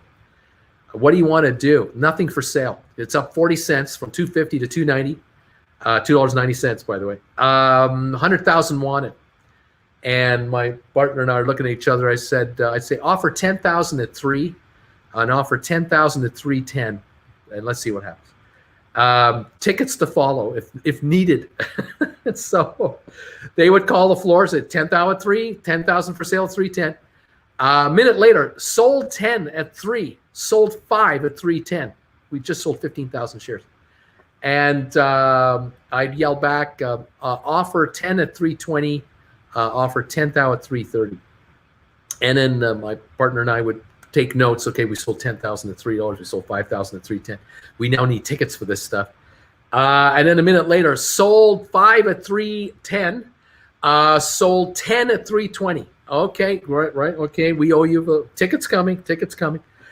They knew we'd give them tickets. We're sitting on millions of shares of stock, whatever it was, and we're just pulling the string. We're offering stock, but we're offering it in a reasonable way. And then we would yell, and they say, "What's the bid? What there's 200,000 wanted at 3, 150,000 wanted at 290. There's 50,000 wanted at 320. Okay, good, all right, fine. We don't need to put buy support in. There's lots of buying support. We just need to offer stock. This is with an hour to go." So we're pulling the stock, we're pulling offers, and and then all of a sudden they're yelling at us. Just got a call from Toronto, the other stock we're following, 100,000 wanted at $8. We've been buying this between $4.50 and $6.50 a share, and now there's 100,000 wanted at $8 because it had run up to $8, and we knew what was going on. The short sellers who were out there, who were getting called, they're getting bought in. These are brokerage firms putting in buy orders. And they had bought up all the stock from $7.40, $7.50, $7.60, $7.80, $7.90. They bought all the $8 stock. They weren't giving sellers time to come in. What's the offer? It's $8.50. There's 500 for sale at $8.50. I mean, there's just nothing there. So I'd yell back, 5,000 at $8.10, 5,000 at $8.20, 5,000 at $8.30, 5,000 at $8.40. Tickets to follow if necessary. And then a minute later, sold 5 at $8.10, sold 5 at $8.15. So you're filled. Bid 100,000 wanted, $8.25. Nothing for sale. Same thing. And we did that all afternoon, like for the last hour. So we closed out, and the one stock closed at whatever it was, 3 something. The other one is at 9 something, and the day was done. And now we're writing tickets. And what we were doing is I would take a client and I'd have 1,000 sold at 3, 1,000 sold at 310, 1,000 sold at 320, and put that ticket in. And this client, same thing. We'd have clients all getting an average fill price on these sales on both stocks. They're all delighted. They're all just delighted, happy. And now my broker partner and I, we got to get out of the office because we're surrounded by 20 brokers watching us, wanting to know what we're doing, because a bunch of these guys started to buy these shares as well, and they're all excited. And we would just basically say, look, we're just going to offer stock in an orderly way as the market wants it. We're not going to stop the market, but if they want to take that $8 stock to $12 and they want to take the $2 stock or $3 stock to $5, who am I to stop these people? We're just going to offer stock on the way up in an orderly basis. And the next morning when we came in, all hell was breaking loose because I got there an hour before the opening, and my partner, who I told him to stay away until I called him in, he was having breakfast at the nearby Westin Hotel. I said, "You have breakfast at the Westin, and call me every 15 minutes, and I'll tell you what to do, what we're up to." And the pre-market, I was getting yelled at by the desk traders, and they were calling me up saying, the one stock there were 300,000 wanted at 350. And there was stock for sale at 360 to 380, but after 380 there was nothing. I said, okay, great, just keep me posted. And then the other stock, there's buying at 950, selling up to 10, but after that there's nothing available. So okay, great, we'll work on it. Then with 15 minutes to go, we're getting the closer in, it's getting more heavy. And then with 2 minutes to go, they're yelling, this is what's going on. And then I would start offering stock for sale in increments at various prices, and keeping note of what we've offered and how many, and I'm telling my buddy who's calling in what's going on. And after an hour, he came in. And by that point in time, the one stock was at $12, the other one was at $4.50 to $5. We had already sold hundreds of thousands of shares of each. We had dozens of tickets to write. Our phones are ringing off the hook with our clients, but we had called them all the night before to let them know what's going on. Just hang tight. And the phones are ringing off the hook, and the yelling and the screaming is going on, and it was mayhem, and it was delicious. It was wonderful. And the shares had a wonderful day that day, trading millions of shares with all kinds of other players playing in and all around it. And we cashed out. We cashed out several millions of dollars between two brokers. So we for our clients, and our clients had made a piss pot of money, and we had made a bunch of commissions. And we were happy, of course. Our firm was delighted because we were the sellers. We were bringing in cash into the house. So the house was delighted. The floor traders were pleased with us, offering liquidity. The markets were happy, didn't have to halt the stocks because there was always liquidity. And everything was orderly. And just another day in paradise. And then over the next week or two, things settled down again. And, a lot of us had taken a bunch of profits, and we watched the shares come down a bit in an orderly fashion, and then we began buying again. But at the prices we were comfortable at, because we were long-termers, and that's how that kind of deal worked out. So that one worked out for us. It was a 2 or 3 day mayhem thing, but it all calmed down a week later, and our street cred just went way up everywhere. It's right off the bat around us. Every broker around us looked at us in a whole different light. The management of our brokerage firm looked at us and went, way to go, way to control yourselves, way to not get drunk during the day and go and be full of yourselves, way to contain yourselves, way to look after your clientele, managing your book. Beautiful job. You guys are going to be around a while. You play the game like this. Between my buddy and I, we were happy doing it the way we're doing it. We're going to keep on going. And I said to him, we're not going to blow this. Like, this is just temporary. We're not going to be heroes forever. A couple of days, get over it. And next week it's back to work. But we're going to be back to work from a higher level. And that's what GameStop is doing. It's back to work for GameStop at a higher level, 155.37 right now. GameStop is not $45 a share anymore. It's going to go from here. And it's going to go nicely from here. But it's going to go nicely from here due to several reasons, one of which is corporate, another one which is technical and gamma and whatever other terms you want to give it. There's something coming on GameStop, and it's going to be violent, and it's going to be wonderfully violent for you, I think. But what minute and what second and what actual announcement will cause it to go, I can't say. But this stock is not dropping. And I find it amazing how we watch this trade of 740,000 shares. It's trading in pennies, even though it's under pressure. We know it's under pressure. We know it's being forced down on purpose, and it's not collapsing because it won't collapse. Too many people want it. And these sellers are missing, these hedge funds, whoever's against the stock, are misreading the fact that there are millions of people who own this company in small increments, and there is no one person that you can shake out of this market on a margin call sellout. That isn't here anymore. The GameStop is so widely held across so many small accounts, mostly in cash. This stock is difficult to shake out. And that's why we have such small trading right now. And that's why I come back to you guys and say, 20 million a year following this thing. I know you are. You're out there. You're following it. Each you want to buy 10 shares, you can make yourself a lot of money because this stock will go. No question about it. These shorters will not be able to buy it back. Even at 300 a share, they won't be able to get 1 million shares every dollar. They won't be able to get that many shares at every dollar. They'll be lucky to get 5 or 10,000 every dollar as it just keeps going higher and higher and higher and higher. They're going to need 100 million shares, and there's 1,000 or 2 available per dollar. There you go. Do figure that out. How high can it go with that kind of restricted stock available? Yeah, you might convince 50 people to sell, but combined, they've only got 300 shares. You cannot get 1 million shares every dollar to buy it back. That's the problem with this stock that I think a lot of bettors against the stock don't know and don't realize. Because that's the pattern I see this. That's how I see the stock trading. 155.55. I mean, this thing was in trouble. It wouldn't be 155.55. It would be 155, 154, 153, 152. It would just be going down, down, down, dollar by dollar by dollar by dollar by dollar. Not happening. It's going down by pennies. Down by pennies because there's buyers trying to pick this thing up all over the place. There are buyers trying to scoop it. Yeah, this could go so much higher. 155, 156.21 right now on 772,000. The down dip right now, down 230 a share. No big deal. How about that? Yes, we had fun in those days from time to time, but it was a smaller market. And that's the way it was. So anyway, just want you to know how we used to do it. In case you were curious, it's how we used to do that. Thank you, everybody, for being here. Thank you for following me. I hope you're enjoying the show.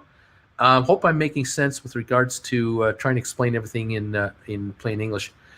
Bruce, VIAC broke loose yesterday. Wild ride up ahead. Will it return to pre-sell-off levels? Nope, I don't think so. It was overpriced. I don't think so. Let's see. Exactly. I only get into GameStop because of Bruce. I was skeptical before. Thanks, Bruce. Thank you, guys. Let's see. eToro won't let me buy, not taking orders. Why is that? Why are brokerage firms not allowing customers to buy stock? What is going on?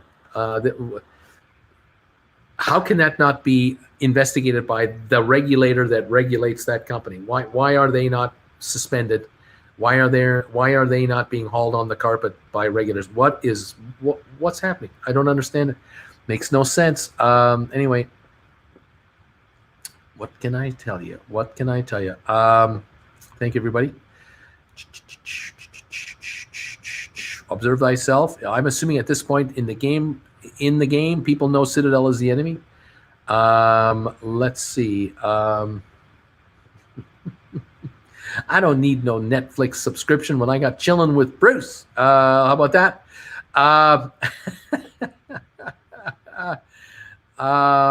Let's see. Thank you, everybody, for popping in here and being with us. Just make sure you keep your shares in cash accounts. Keep your shares in cash accounts. Don't have them in margin accounts. Let's see. Bruce, with regards to your SPACs, would you recommend to have 1 to 3 positions or 5 to 7 smaller positions? I don't recommend either or. It's your call. It's your investment. It's your account. Ideally you have enough to buy them all, but if you don't, then you pick, or you have very small positions in each. You got to decide for yourselves. I can't, it's just not up to me to make this decision for you. We've got IPOE up 22 cents to 15.42. We've got Gore holding out 13.28 up 55 cents. The high of the day, 13.45. Very good. Those are the two SPACs making moves at this point. The Dow is down 134. S&P is down 8, and NASDAQ is down 11 points. And a love story time, says Olivia. Let's see. That's the reason why I go to sleep again at days like today on GameStop. Let's see. So interesting to see how different things are now. And they're allowed to like the stock. Thank you, everybody. Orders not being filled in real time. eToro restricting orders. Robinhood lets me buy no problem. As we follow this information here, Extensional saying, wow, trading in cash is the way. It's hard for them to play games when you trade in cash, period. I smell class action lawsuit for brokers who are not letting people buy. The first hour trading in the show this morning is why I subscribe. eToro works without orders perfectly. Maybe they don't hit the cent on your order. You want it 50-50. It only hits 55, 49, 42. I don't know what that means. They took my orders. Hey, Bruce. I'm on the back end. Hey, Bruce, on the back end, don't only a few clearinghouses provide to all these major apps and brokerages? Yeah, in some cases, yes. In others, they have their own platforms and their own trading. 156.09 on GameStop, down 242. I think Fidelity has their own, they do their own trades, and I think Schwab also. I think the eToro is working for me, but that's just virtual cash. Bruce, a non-member who watches you wanted to ask where the DTTC's 67 trillion insurance comes from. I don't know who provides the insurance. I'm not sure the insurance company or if it's a consortium of insurance companies. Could it be something that would have been like an AIG at one time? Excuse me. I had heard it was 75 trillion of insurance. That's what I thought I had read about it. But I don't know who or whom offers it. But it is in effect, and I've heard that from various sources. That's all I know. Let's see. I had a dream I was on a train and we crossed a river that had a dam made of giant bagels. Does that have any meaning? What does that mean? 155.61 on GameStop. eToro works well if you buy directly with your cash and you have no limits, but no leverage too. Let's see.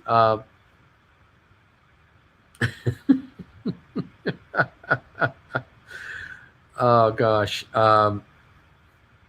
Let's see. A lot of folks talking to each other. That's why I'm reading these comments first before I get into them. Just trying to stay on top of this with everybody. Thank you for being here, guys. Appreciate it. Okay. I'm largely in IPOE, but I'm a millennial and I'm tired of waiting. I have an 8-second attention span here. Schwab. Let's see.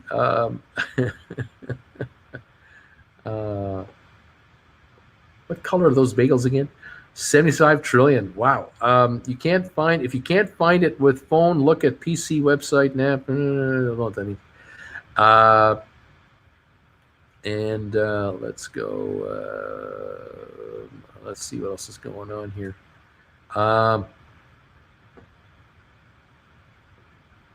Yeah, that's what you need. That's the kind of insurance that's out there. 155.25 down 326 on GameStop. AMC up 48 cents to 10.26. The Dow down 118. That is not the low, but near the low. It's been there kind of all morning. S&P down 7 and NASDAQ down 11 points. Not much going on.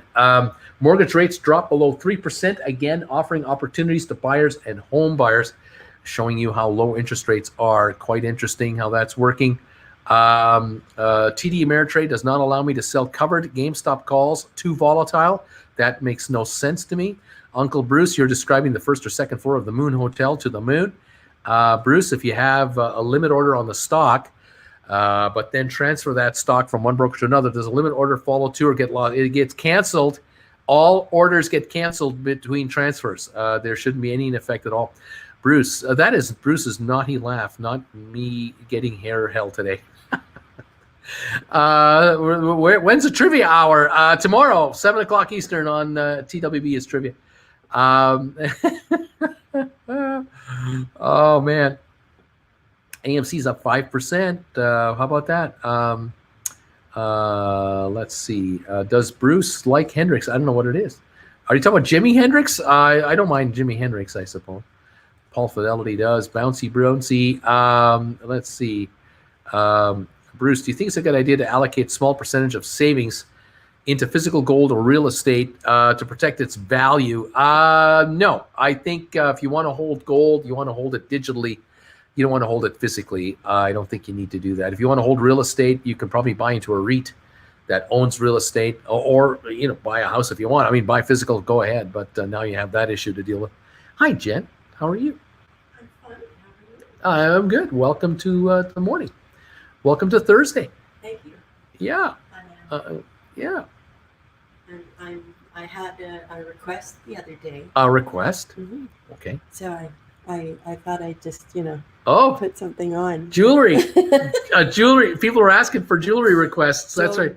See? Maybe Jen can wear something. I got the biggest one I Here could we find. go to that. There you go. Look at that. Oh, the most gaudy piece you could get. Well, I thought, really, I have to, because I bring it in like this. I should have it on my thumb or something. Yeah. Or something on your wrist, like a bunch of bracelets. Here's a question for the group. Okay. Because I've always wanted to get a piercing. And our lovely daughter has always threatened that if I do it, she'll get a tattoo on her face, which I would not like. But I've always thought that I should have like a little spiral piercing right there in that fuzzy part. What do you think? So what's the group think? Should I do it? Should I risk a tattoo right on the face? I don't know if you do a piercing there. Whatever is stuck through there could get caught on whatever it is you're. Well, I'd actually do it on this hand, still, on my left hand, which I don't, shove into my purse or do things like that. Putting on a piece of clothing or whatever. I mean, I don't know. I mean, God forbid you get it caught on something while you're moving and then you rip it. I guess here's yourself. The question: do they know anybody who has a piercing? Right Does there? anyone know anyone that's had a piercing right there? Boy, we have deep questions here for the gang today. Deep let's see what's going on here. Let's see what they're doing. All kinds of comments here. And we have Joseph Thomas as a new member here at the same time. Joseph, welcome, buddy. That's the most important thing. We have a new member. I think it's important. Good morning, Jen. Hi, Jen. Bling, bling. Nice French manicure. Nice manicure, Jen. Yeah, Love your nails. That's not my manicure. I just have too much calcium, and they do that by themselves. That's au naturel. That's au naturel. I love your nails, Jen. So absolute glam goddess. Punch him in the face with it. Morning, Jen. Good morning, Jen. Jen, you're teasing us. Do you think I could leave an impression? Oh gosh, wouldn't that leave an impression? Oh, I guess. Oh my God, I'm gonna get I leave so an bad. impression on you. She always leaves an impression on me. Oh no, call her bluff. Let's see. Oh man. Yes, Jen, that punk as F. YOLO, nope, love it. Ouch, I think that would hurt. Ha ha. And how many of those teas be produced? Actually need. I don't know. Call her bluff. Hand piercings are insane. I feel like things would get caught and all the time, Jen. I think things would get caught. That's our daughters. Punk never dies. No, Uncle Bruce is like, what's going on? Nose piercing, YOLO. Yes, welcome, Joseph. Painful. Don't do it, dumb. But why would it be any more painful than going through that thick, fat earlobe? Oh no! Would it be and skinny. Would it be a bagel pierce? It would get in the way, wouldn't it? Yes, I'd have to have like a ring with a bagel on it. She shouldn't have even asked. Of course, you should do it, Jen. Welcome, Joseph. Every time you pick something up, it'll bug you. Don't do it, says DE. Jen is more about like typing. Jen is badass. Someone is saying Jen is badass. They don't even do that. Call her bluff. Be careful with hand piercings. Don't do that? Jen, go ahead. Power moves only or a static discharge while you're fueling your car. Ouch! Bruce is worried about his stuff. Bruce is worried about his stuff. There's that stuff that Bruce is worried about. I agree with Bruce. It'll get in the way all the time. I'll get a face tat with Jen. Won't be able to text. Laugh out loud. Bagels with Bruce tat on Jen Junior's face. I've never seen that before in my life. I'm laughing my butt off. Yep. No, of course not. Nope. I personally think that it might not be comfortable in the hand, but it's just my thoughts. Oh my God. Why? No, absolutely no. That's a bad place to pierce. Good friend is tattoo artist for a long time. Nope, no. Yes, and then Jen June will get bagel tat on her face. Punk for life. It always gets infected. How can Jen lift her hand with all that bling bling? Pierce your nose or she'll get a nose tattoo, or call her bluff. Aunt Jen is a hand model. Ouch. I'm covered in tattoos and have had all the piercings. Do not do that. Dina, they would probably have to liquidate most positions of participants. And I know the do not. No. Jen, just buy the stock, Jen. Wouldn't do it. Get a tattoo instead. Get a tattoo there. I've never seen that piercing. Bad idea, Jen. Bagel pierce. Jen has style. I love you, Jen. Decades, though. Oh my, tattoo, a diamond right there instead of a piercing. The closest I have seen is a surgical metal installation of a heart shape under a heart tattoo on the hand. Olivia's laughing. Chris B is smiling. Hello, Jen. You queen. Deep questions. Laugh out loud. No, don't do it. I think Jen is raising an infection piercing that part of the hand. Hand model. Laughing out loud. Unity. Brass knuckles. Ha ha. Always wanted the teardrop. Oh my, I can't keep up with them. I'm reading them as fast as I can. But I'm scared of the pain. Laughing out loud. Bagel cartouche ring. Cartouche. Okay, Unity. We are watching QVC. I'm laughing. No, Bruce is more punk than me. Gary Sell. Nice ring. The cartouche was the it would constantly snag in the bagels. It'll snag in the bagel. In that oval shape. When GameStop gets to 1 million, I will get a bagel tattoo. Quote me on that. The hole in your hand will just fill up with bagel bits. But then I'd be like a walking snack truck. A walking snack truck. Or you could have a hole in your hand and then stick a straw through it. And then every time you want to drink, you just go. There you go. And just have a straw. Pretend it's a cigarette, and then just be fancy. Oh, just be fancy. Oh, my God. All right, that's it. I'm getting a bagel tattoo. Love them sausage fingers, Jen. A bagel ring. I'm unpierced and uninked. I want to be a y'all's bodyguard when all this to fend off the AMC lovers. Hands have more nerve endings and the skin is thicker. Get a tattoo bagel instead there. I just bought 100 IPO e-call contracts. Let's go. Get your eyes pierced. It's a trendsetter. Don't caffeine the bruise. Don't chaffee the bruise. Earlobes aren't used in your daily life. Neither are navels. You want piercing that you can ignore easily. Laughing out loud. Laugh out loud. More chance for infection probably. Oh my God, I'm sending Jen a bagel ring. Someone was saying oof. The bruise is loose. It's settled. Buy and hold is laughing. I give $9.95 for 10 months for the ring. Hey, Bruce, Ameritrade has not allowed option trading on GME for the last 10 weeks unless you call and put your order in with a broker. Unbelievable. Laugh out loud, Lance. Just in case Jen didn't hear it, no. I have a tattoo on the inside of my wrist. That's a good place to have one because it's easy to hide and ignore. Bruce, time to get Jen a full day at the spa. My cat is looking at me a little stinky with all the laughing out loud going on over here. Jen, try it with a paper punch. Save some money. Why not a bagel nose piercing? My cats are doing the same thing. Horn implants. Laugh out loud. You could hang wind chimes from it. Jay is a new member. Thank you, Jay, for breaking the monotony and becoming a new member. You're saving my channel one member at a time. This is terrible. Instead of canastas, you could have like a little wind chime. Oh my God! My favorite hand models: George Costanza and Jen Frommer. Bruce, just pull Jen in the picture. Just pull her in here. No, we're not doing. Welcome. Olivia, laugh out loud. Brass knuckles, bagel knuckles, butter holder. I need to go for a run, but I can't tear myself away from this conversation. Hi, Jay. Welcome. Tattoo crud. Bagel tats on a cruise. My friend's brother's girlfriend's cousin will bring his old tattoo gun. Colin, okay, if you do the straw thing, you can have the piercing. We're making you, Uncle Bruce, crazy. Pencil holder. Jen has gorgeous nails. GameStop, anyone? Shut down the chat ASAP. GameStop 154.42 down $4. Lance, you can imagine. Bagels. What are we gonna do? Get piercing in your lips drawn there. Oh my gosh, I need a bagel so bad. I'm thinking egg for sure. Egg, a cheese slice, and we have like some. I think we have some either ham or some beer sausage left or something like that. We have beer sausage and Bavarian meatloaf. Bavarian meatloaf. Any of those, combination of those with the egg. I don't think we have ham. No, I think we're out of the ham. Would you? Like These two are hilarious. The ring? I don't want to wear the ring. No, straw stabilizer, dual purpose. I love it. We could hang it off of you.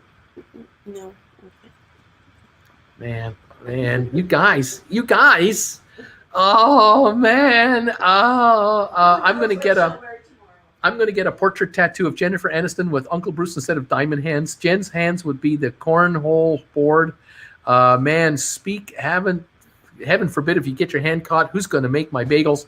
Fancy Frommerts are best Frommerts. Get a belly button pierce instead. I found a stud in my bagel. We love the Frommerts. Long lost aunt and uncle. Face tats are just nasty. Save yourself. Horn implants are wild. I've seen those in person. Welcome, Jay. Hey, Jay, I love those nose piercings. Oh, my gosh. I can't keep up with all these comments. Jen, get a buzzer or an easy button installed in your hand. One of these.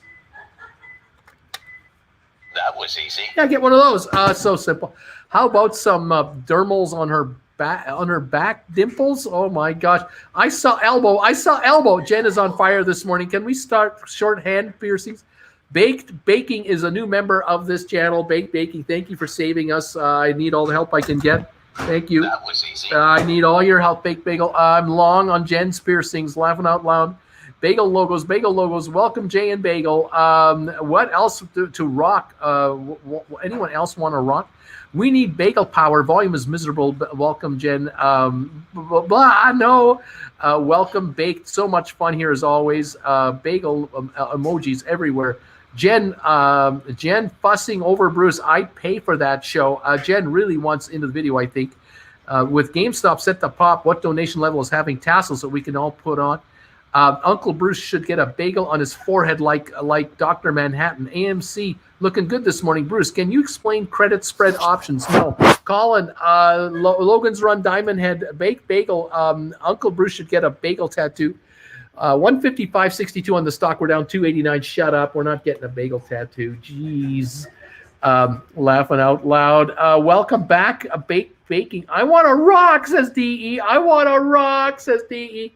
Nancy, bagel. Oh my gosh. 155.62. Volume now is 1 million shares. And we're coming into the first hour of the day. Oh my gosh. I forgot to ask you the most important question. If it has meat on it, yeah. Do we require ketchup? Yes, we do. You're still dipping with the egg. I wasn't sure. Oh, yes. Yes. Oh, yes. We're still dipping. I just wasn't sure. We got to do. Someone call it Dr. Bruce is reaching critical. Prince Albert. Good. Sarah, I joined late. What's going on? Says Sarah. Happy brunch, everyone. Is this sock markets with Bruce? Get each one half a heart on your hand that becomes one when you hold hands. Ketchup. And everyone thought I was trouble getting my hair held. I thought I was the problem. Heather's laugh out loud. Ketchup. Star, just a normal day. Nothing to look at here. There's nothing to worry about here. It's just another day on Stock Markets with Bruce. We're talking about getting Jen's hands, pierced. Nothing serious. Talking about the bagel toppings. AMC's up 6%. John Clancy, Bruce, do bagels ever put a hole in the budget? Low volume last days. Everyone holding. Krista K. We're at 155.24. We got AMC up 60 cents to 10.38, up 6%. We've got IPOE up 38 cents. We have Gore's Holdings up 53 cents to 13.26. We got a couple of SPACs moving, and we've got AMC moving, and we're watching GameStop at 155.12. Waiting for it to bottom out and see what kind of an upside we get today, if any. Eddie is putting up the emojis. Broker, not the prince. Let's see what happened. Colin, for those worried about it, GameStop moved like 3 pennies, then 3.2 pennies. Carry on. What can I say? Never a dull moment here at Stock Markets with Bruce. Thank you, new members, for joining today. Love having you guys on board, saving this channel from itself. Cheers, everybody.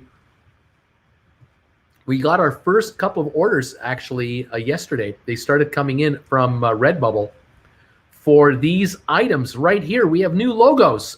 We have a new logo like this for mugs and shirts. We have a new logo like this for mugs and shirts and all kinds of other items. We have a new logo like that. We have this new logo, Bagel Time with Uncle Bruce. We have Uncle Bruce like this. We got rid of another imposter yesterday that's trying to sell merchandise under our logos.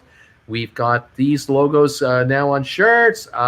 Pick them up. We've also received orders now from a bunch of you for the cell phone amplifier. You want one of these babies, send us a donation on PayPal. It's a $60 American dollar donation, and that will include air mail shipping to you. These will be released in the next couple of weeks. This is one of the prototypes right here. It's the Bagel Time, Bagels with Bruce cell phone amplifier. On the back is the full logo like that. This is the top. This is where your cell phone goes. You take your cell phone and you put it in here like that. You turn on your music or you turn on me, whatever you want. The sound travels down here, comes up here, and comes out of this projection hole right here. This is a made of real wood, no batteries, no software, no nothing. Solid wood, sourced wood from Creston, handmade by Marshall Thompson right here in Creston. And you can get your hands on one of these. I will autograph this. Uncle Bruce will autograph it, and Jen will autograph it if you like, right on top here for you. And 60 American bucks gets you one of these guys through our PayPal account. Just send us your mailing address, please, and we will be happy to send you one. And these work tremendously. They're fantastic. They work in the office. They work in the kitchen. They work out on your deck. They work when you go camping. Wherever you want more volume from your phone. These are fabulous. And we've had a bunch of these picked up by viewers on the TWB channel. You can order one of these if you want a sextant logo. We'll send you one of those. $60 US will get you one shipped to anywhere. Through airmail, and we thank you. Jen and I thank you. Of course, you see why we're so happy. Jen and I, we go out all the time. We get the paparazzi everywhere, and we're never left alone. But it's all right. Even my imagery is used on GameStop posters. It's incredible. Thank you all for joining us and supporting us and enjoying these logos and raising a mug in the morning with me. Love it, guys. Thank you all so much for being part of the channel. We love it. It's great. There you go. There's my pitch for the morning. What do we got here now? 155.42 on GameStop. Thank you everybody for joining in and being part of this. Fabulous. Okay, guys, this is good stuff. What's going on here? No pain, no gain. Here, would you consider looking at the options chains as part of your show and let us know your thoughts on the options? I might have to start doing that. Derek is laughing. We got diamond hearts and everything. Pennies make dimes and dimes make dollars. Dollars buy gas and bagels. How about that? Thank you, everybody. Someone give the stock some coffee. Give thumbs ups today for Bruce. Funny as heck. How are we doing for thumbs ups? Are we getting any today? 1,200 thumbs up so far today. Thank you, guys. 1,200 thumbs ups, 40 on the way down. So that's a little bit of participation today. Thank you, everybody, for popping by and supporting us and saying hi to us and reaching out to us. Thank you. 1,300 thumbs ups now. Just another 100 came flying through here. Beautiful, guys. Thank you very, very much. Yeah, new members are coming in. We got people becoming subscribers. Thank you for subscribing to the channel. We need to build that number up. Hit that bell notification icon if you can to make sure you're on top of things.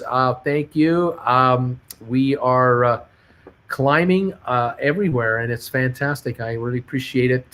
Just beautiful. Eric Jerrigan, Joseph Thomas, Jay, new members, Invisible Aid, Baking, Aiden O'Leary, all here coming in here, joining or rejoining this channel right now as we're going through the rollovers here of our channel members. Beautiful stuff. 155.56 on GameStop, down 295. AMC up 50 cents to 10.28. VACQ up a nickel, a NAV site up 2 cents, IPOE up 46 cents to 15.67, Gore up 48, Gore's Holdings 13.21, VGAC down a penny at 9.96, Starboard unchanged, a Fortress Value 9.93 down 7 cents. That's a bargain. We got the Dow right now down 102 points, but that is actually an improvement. We're a little better. We are actually about 80 points off the low of the day, and we are getting closer to, with about 50 more points, we will be near the high of the morning. So we're actually improving on the Dow. We'll keep an eye on that. 155.53 on GameStop. Volume on GameStop this morning, 1,070,000. Very quiet, really quiet. NASDAQ has turned positive. It's up 29 points, and S&P down 2 points. So we're about to turn. This market is turning. NASDAQ is leading the turn. S&P is about to go positive, and the Dow is coming on. So that's a good sign. Let's see what's going on here. Jen get her hand, piercing in hand. She can carry the small Eco amp from Stock Markets and Bruce. How about that? So since my Android has a speaker on top, would it have to be put in upside down? I would say so. If you want that sound to travel through the phone. Catch up. That was easy. That was easy. Thank you, Jen. There's the catch up right there. Okay. There's the nap, the serviette. The serviette. Okay, thank you. And here it is. So now we have the cheese. Oh, there we go. Cheese. Can you see?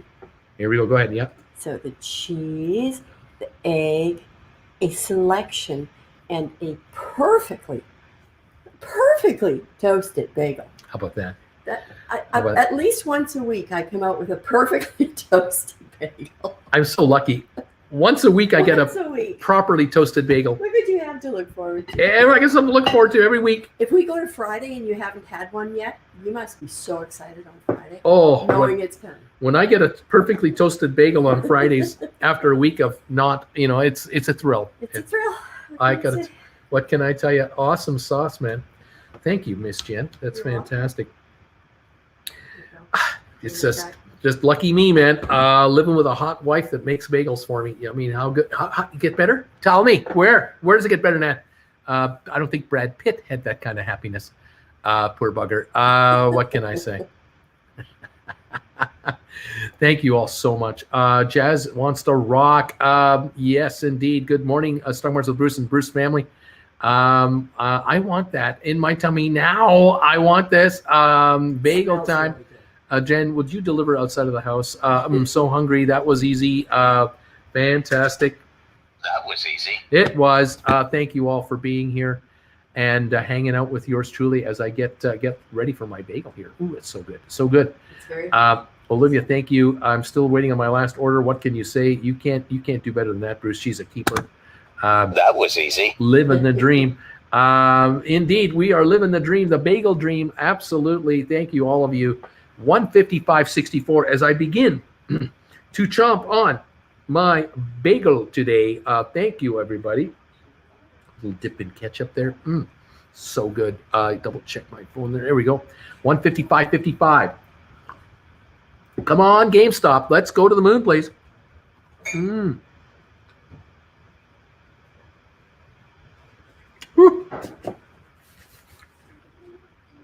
So good. 155.88. Go.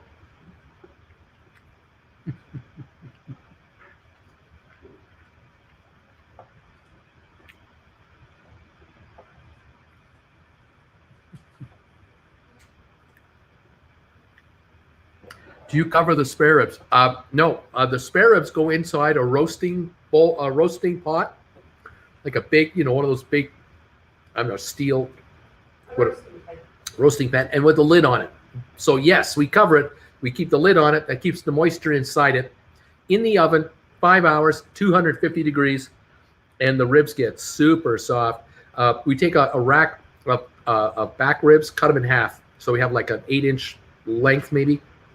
We have like 4 of those because we buy the big package, and then we have 4 racks, dinner plate size rack, and put the garlic, minced garlic on top that you get from Costco. Just take a bunch of spoonfuls in a bowl, and then liberally put a big tablespoon of it and Spread it on the top of the ribs, the bottom, with olive oil on the bottom of the pan, and then put the whole thing in the roaster thing, all in the oven at 250 for 5 hours.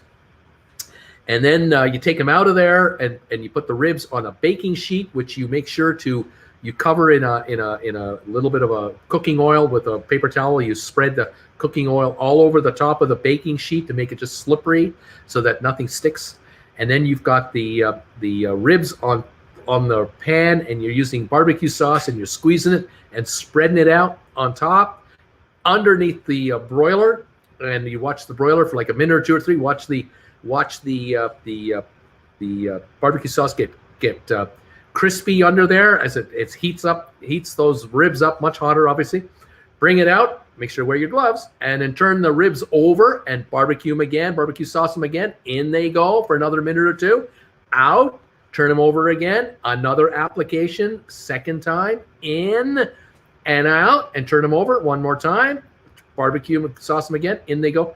Now you're done. And now you got 4 barbecued back rib slabs, and you'll have trouble lifting them with your tongs. You use tongs to get them, because tongs go the length of the ribs to try to hold them, because they'll fall off. If you hold up the rack with only half the rack, the other half will fall off, because that's how tender it is. It's so good. 155 on GameStop. Let's go.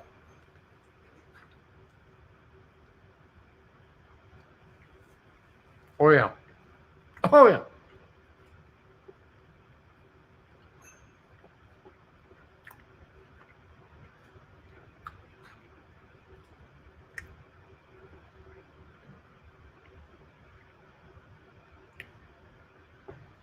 We need the zit emoji. That's right. Zit. We need one of those. That's right.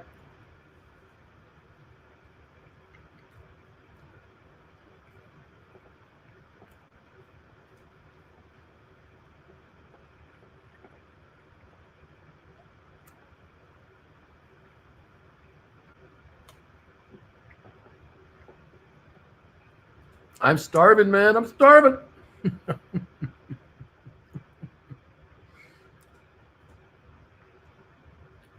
Oh, the bagel's so good. Come on, GameStop.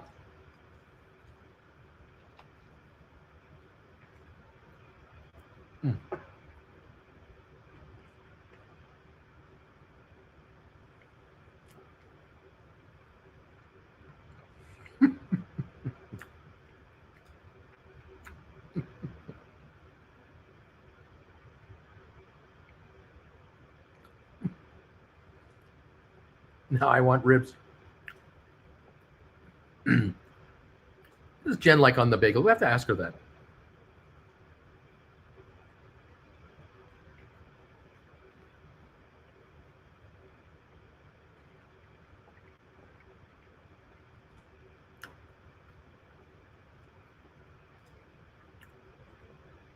Thank you, broker.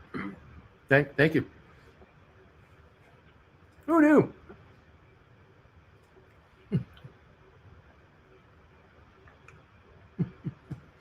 I'd like to know how many people are hungry every day while watching the bagels. Now it's time for my lunch in Germany right now. 155.46. We're just hanging in there. Come on, GameStop.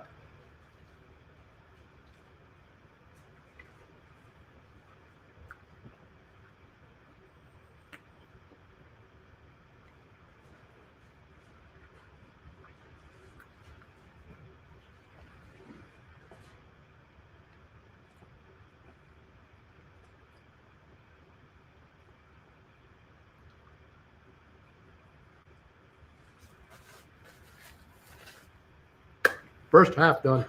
Love it.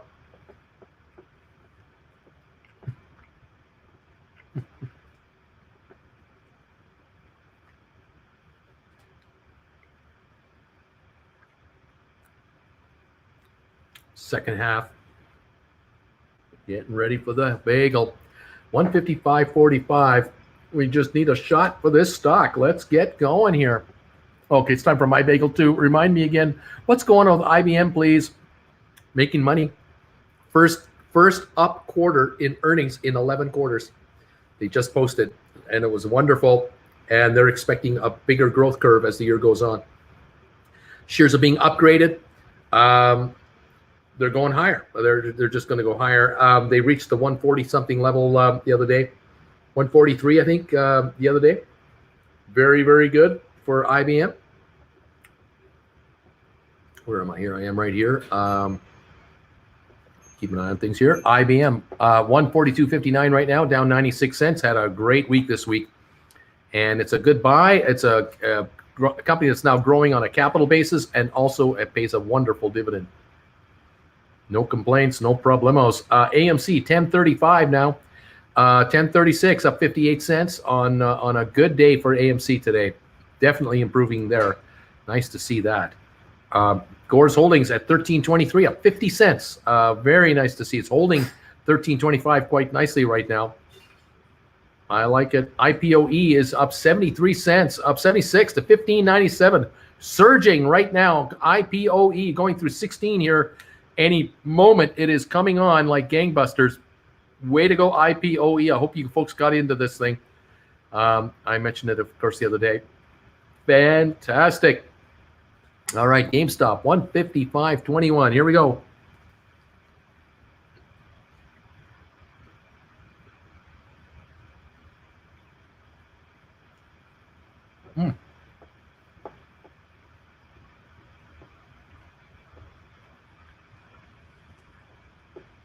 Jen, the channel is asking, what do you like on your bagel?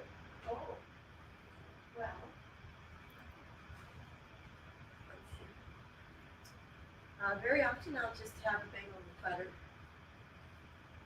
I like a bagel with cream cheese. I like the egg bagel. I'll do that sometimes, but probably more than anything, I just have the bagel with butter on it. Have one of those everything bagels. So you get that nice onion bread. All the toppings. Yeah. I like that. Do you eat raisin bagels? No. Raisins are evil. Raisins are evil. Why would you eat a raisin? What's wrong with you? What, are you crazy? What, did you put them in your butter tarts What, too? Yeah, do you What mind? Are you a farmer? What are you, a farmer? Filler. To steal a line from Alec Baldwin. To steal a line? Well, Yeah. No, I'm pretty traditional in my taste. I like vanilla ice cream. Like chocolate. That's pretty well where it stops. chips. Like chips. Like chocolate. Like chocolate. Who doesn't like chocolate? Lint chocolate. Can you believe that some people are allergic to chocolate? Like, how rude is that? I don't know. Like, I understand people have shit in their lives, but to be allergic to chocolate? Can't be You can't do that. right. It can't be right. It's just wrong. Jersey Todd is saying, this group is becoming opposite of Weight Watchers. Feels like an eating club. No objections from me. Yeah, I know. And yeah, what is it you want to buy at the next Costco run down to the States? Oh, down to the States. Well, first we have to have a hot dog. Because even though they're not the Hebrew National anymore, they're still an all-beef dog. And they just taste different than the ones we have up here. Though, I really miss not being able to have the side of fries that we have in Canada. The fries are really good. They're good fries. So that, what do I want to buy? Oh, the packages of riced cauliflower. Up here, we can only get the 5-pound bag of frozen riced cauliflower. There you can get individual packages, like you get your other stuff in, your lentils and marsala and stuff. And yeah, that's nice. It's just very convenient. I like the convenience of that. See? They have the smashed avocados that we kind of have in Canada, but in Canada they add a lot more lime to it, where I'm sure they have all sorts of wonderful chemicals in the ones in the States to keep them. And they're just sealed. They're air sealed. Oh. So when you open it, you have to eat it. They'll turn brown pretty quick. But yeah, again, convenience. Mm-hmm. Let's see what else. Well, the ice cream for you. Got to have the ice cream. Oh yeah, My Bobby needs his ice cream. Bubby. Why haven't you died? My God, we feed you such horrible things. It sounds like ice cream and bagels. We had a salad for dinner last night, I swear. I did. I'm really not trying to race him into the grave. Oh, I had a steak with Caesar salad last night. I know, right? Protein, no fat, It was all good. roughage, rabbit food. Good. That was easy. So I imagine that what you want is that chicken bake. Mm. We don't have anything like it in Yeah. Canada. Yeah, I love that. I That just chicken crave a chicken bake from the U.S. Oh man, the Costco chicken bakes. Haven't had one in over a year now. Yeah. Oh man, they're so good. And then, although Costco here, they make the chicken wings. We have the deep fried chicken wings here. And they're fat and they're very good. Good chunks, and you get like Yeah. 10 pieces for like, I don't know, 20 pieces for like $5 or $5, something. yeah. It's a good price. It's a great price. Yeah. It's a good deal and really And of course we have poutine. So We got poutine up here. it's only Yeah, Costco. 1,200 calories. 1,200 calories. For two, it's 600 each. And a third of it is used just digesting it. So it's Yeah. only 400 calories each. That sounds really good, folks, but let's just know that we never share. We- You never share poutine. You don't share the You don't protein. share poutine. What are we, farmers? We don't. What are you talking about? I mean, no. You have to tell me love farmers. I come That from was farmers. easy. We do love farmers. We just like the line. 155.20 on GameStop. It's not going anywhere. It's hanging around, but you know what? It's hanging around. The Dow is down 108. S&P is down 2. NASDAQ up 33. So the markets are getting better, but not in a hurry. So that's where we're at right now. Okay. And then we'll see what's going on.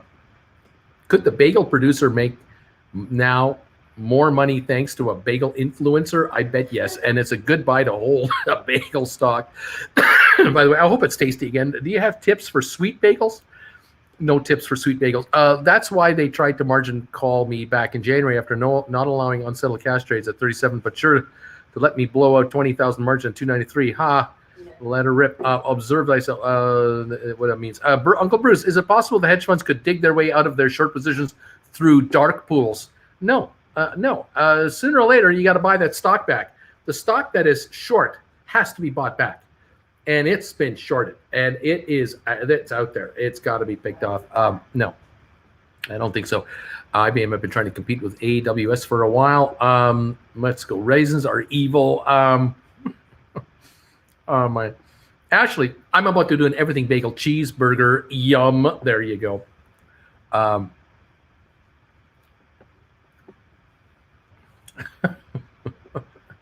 Raisins are suspect. Oh my. Let's see here. I love her even more, says Maida. Did Jen just say a naughty word? Oh, that's just one of many. Get used to it. Vanilla ice cream and Grand Marnier. Now that's a combo. Oh man, JJ, I love it. My mom gets terrible migraines from chocolate after having my youngest sister. That kind of sucks. Let's see here. I should buy Costco stock. I like naughty words. Love National Hebrew National. Let's see. Don't tell Jen, but now you know what kind of bagel to make for her birthday. I know someone who's allergic to chocolate. I feel you, Jen. Lime is the way. Jen is straight up goals. Greatest of all times. Guac. Bruce, what are Jen's thoughts on ketchup flavored chips? Jen, you mean guacamole? I don't think she likes ketchup flavored chips. No, the lime helps the avocado stay green. Bruce, I imagine sometimes you eat veggies. Yes, I do, but not during the show. Yeah, I just picked up another 10 shares of GameStop, 155.49 right now. Why haven't you died yet? Death by bagel, amazing. Salad is the food my food eats. Ham salad, rotisserie chicken is amazing. Mike, salad makes good bait. The Costco in Texas has burgers and brisket sandwiches. Oh, that must be good. Just had lunch and now I'm hungry again. Shrug. Now I need to go to Costco. When will Brucey go public? My Canadian Costco has the individual riced cauliflower, so keep an eye out. I'm craving half their food now. Is IBM spinning up its IT group? I don't know. I'm not sure. I want those beaver stocks. Gotta put me on a uncle. Gotta put me on blast. Shorts can't be covered through dark pools. Thankfully, that's a good question. That's right, they can't. If I buy 100 shares of IPOE, will I get 100 shares of SoFi? Yes, you will. Yes, you will. I had an everything bagel with mixed berry cream cheese from Wawa this morning. Ooh, man. As not looking like a strong play for Homer said earlier, if you have a bull case, Benson just sold 150 stake in it. SPCE, I don't know what that is. Adrian, thanks. Michael, salad is the food my food eats. Is it just GameStop you're watching and trading? How can new members know what's in your portfolio? I don't trade any stock. I don't own any stock. I just talk about the market and play in English. But these are the shares that I've recommended. If you'd like what to know what my favorite picks are for you to look at, here they are right there. You can check those out at your leisure and see what you think. We got some SPACs here. We got an ETF. We got some other companies here: IBM, Microsoft, Intel, HD, Cisco, Apple, Facebook, and Micron. Here are some stocks that I like. Right. Okay. Thank you, everybody. Yeah, I don't trade. That is true. I don't trade. Let's see. Yeah, there's that last question. True story. Do you remember the California raisins? I never trusted those guys. Champagne and bologna, my favorite. Jen has a potty mouth, according to the stories from the old times. Jay, I think they are listed on the community messages on channel. Doesn't trade. He doesn't trade. The nutritionist actually advised me to avoid salad. I concur. Olivia laughing out loud. Love Wawa. When a SPAC converts to the new, yeah, that's right. SPACs will have the new symbol. Baking. Oddly enough, when that Wawa I go to was the location of a shooting just yesterday. Oh my gosh. Michael, often my second visor. I'm gonna get it now. Hopefully it'll make it back. Way to go, buddy. Wawa is the best gas station I've been to in the South. Bama Babe, are you familiar with DTC rule? No. You'd have to spell it out to me. Use your phone and take a photo of Bruce's pics. Congrats and good luck, Mike. Good luck. Wish I had him up here. Yay, IPOE. Keep going. IPOE right now, $15.96, up 75 cents. GVHI Gores Holdings up 42 to 13.15. GameStop 154.78 down 373. Here we go. When a merger is done and the SPAC starts trading as the new ticker, does the price of the new ticker start the same price they traded the previous day? Yes, that's exactly what will happen. It might be halted on the opening in case there's an imbalance of orders, in case there's a lot of interest, but it will start trading and will take over from where it left off. Exactly right. Closest one here is 1 and 1.5 hours, but they just started free delivery recently. Woohoo for Costco.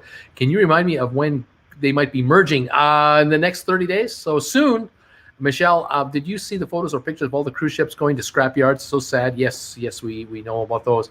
Never heard of Wawa. Which hedge fund is pumping this one?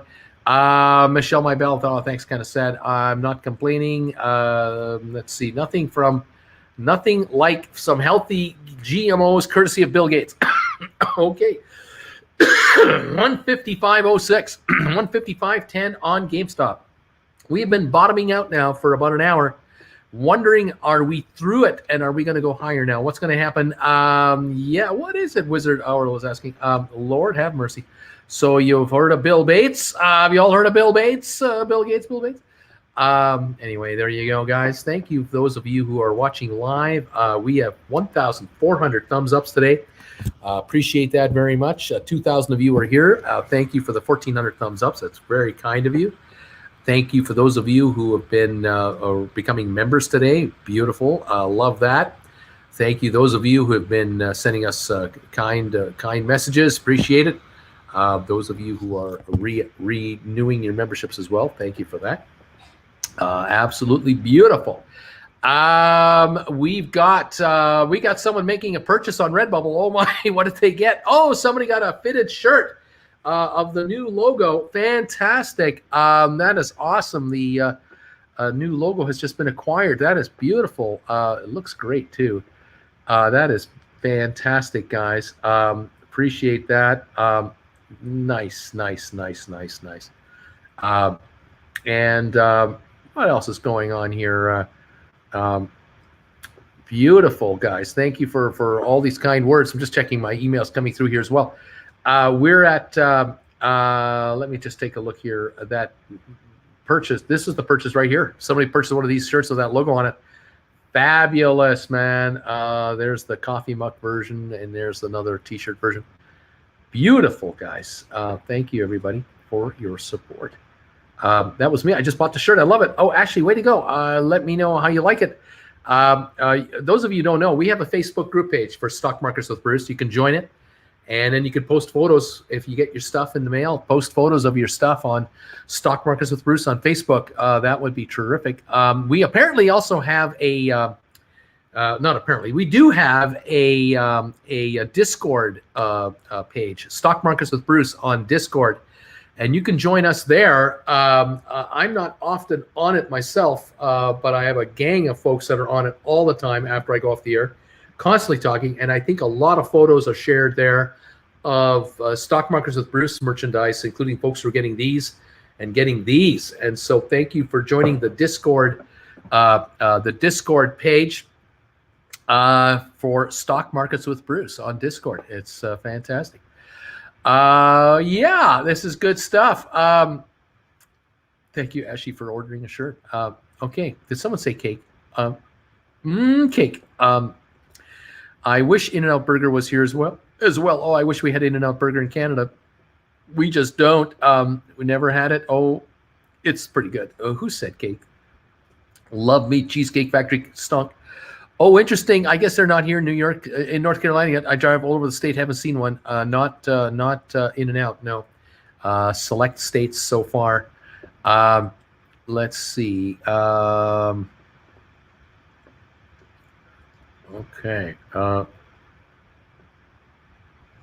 Lots of fun on Discord.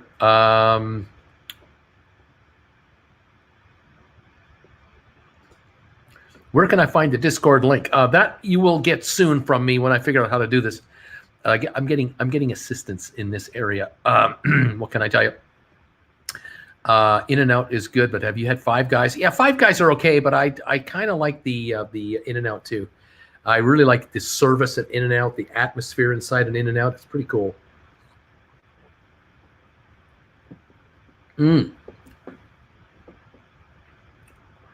In-N-Out. That new logo is very early 90s Beverly Hills.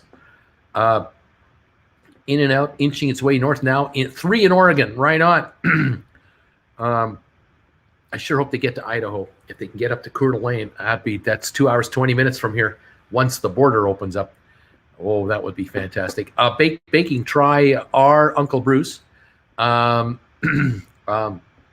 have his name on Reddit. Message me and I'll link you. Nothing beats In-N-Out. Oh my God, a Brucey's for the time. I saw a Brucey's for the time, biggest and the hugest I've ever seen. Dwarf cheese, Beast Burger. In-N-Out Burger is the best. I'm in Disney World and cruise withdrawal. No, it's Wendy's, but sure. Will the premiums on GameStop shorts eventually increase? Kind of sick of seeing them 1%. Is there a good reason for this? No good reason, and I do not know the answer to that question. Bruce, will In-N-Out ever go public? I don't think so. Josh, how do you get your burger cooked? My daughter loves the 90210. Neo is up 2%. We have Five Guys and way back. Gotta run some air. See you, beautiful apes, this afternoon. Thank you, Olivia. Rico, have you tried secret menu In-N-Out? We can thank me later. Brucey's, see ya. Yeah, you can do animal style burger, and you can have the fries with melted. What you can put on there? You can put gravy on there or cheese on there. Yeah, you can do all kinds of stuff. You can do all kinds of stuff at In-N-Out. I love the double.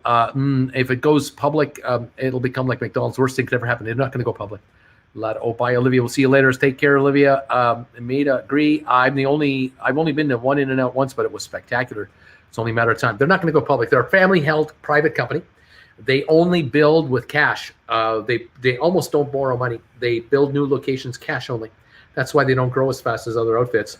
But when they grow solidly, and they have very tight controls on how each new location and district is run. And that's why they are so good. They're so consistently good. Wendy's burgers are squared because they don't cut corners. Bye, Olivia. Disco fries. Dub, no onion. Broker. I was thinking the late 80s Miami. There's a Five Guys in Utrecht, and it was like walking back into the USA. Observe thyself. Message me. Only have Five Guys here. We have Five Guys in Calgary. I know that. Jesus Burgers. We broke the new morning resistance. Where are we at? 155.04. I like the model of In-N-Out more than the food itself. They pay well in their industry. Animal style In-N-Out. Yep. They have. I'll tell you right now. The way they hire, that they have a certain attitude of their employees that is unmistakable. It's consistent across the board. Any location you go to, you will be amazed at how similar the staff works in there, the attitude in there, the vibe. It's incredible. It's so good. It is so good. If I had an applicant come to me as an employer that had all the skills, and I had 4 or 5 people to choose from, and one of them was a former In-N-Out employee, I'd grab that one right there. Right, that's the tie. That would be a tiebreaker for me. That would be a tiebreaker to decide in their favor. Dave Thomas is the Elon Musk of square hamburgers. My wife loves Five Guys when I'm not home. No BS at In-N-Out. In-N-Out, funny, there'll be a food truck by the kids' school today. I'm hungry now. Protein style 4x4 at In-N-Out. Yum. Blog your niche. Bruce, how can GameStop get to a point where there are 0 shares that can be shorted like AMC today? No idea. Brooke, Miami Vice, remember that one. Shane, what are your thoughts on banks raising over $30 billion in bonds? Is there any particular reason for this? They just want to expand their business footprint. It's no big deal. When it's this cheap, when the money is this cheap, you take the money. Let that be a hint to government. Borrow now and build out the infrastructure. Borrow at 0 or next to 0 interest, because with inflation, it's free money. And build infrastructure now. This is cheap, free money, laughing out loud. This is the opportunity for cities, municipalities, states, and countries to borrow money for virtually no cost with inflation factored in. And boy, you can create a lot of employment, and you can build what you need built. Absolutely. Square burgers come from square cows. Pub burger, Wendy's, enough said. Okay, there you go. We have a burger joint in Calgary that has been a favorite of mine over the years, called Pete's Burgers.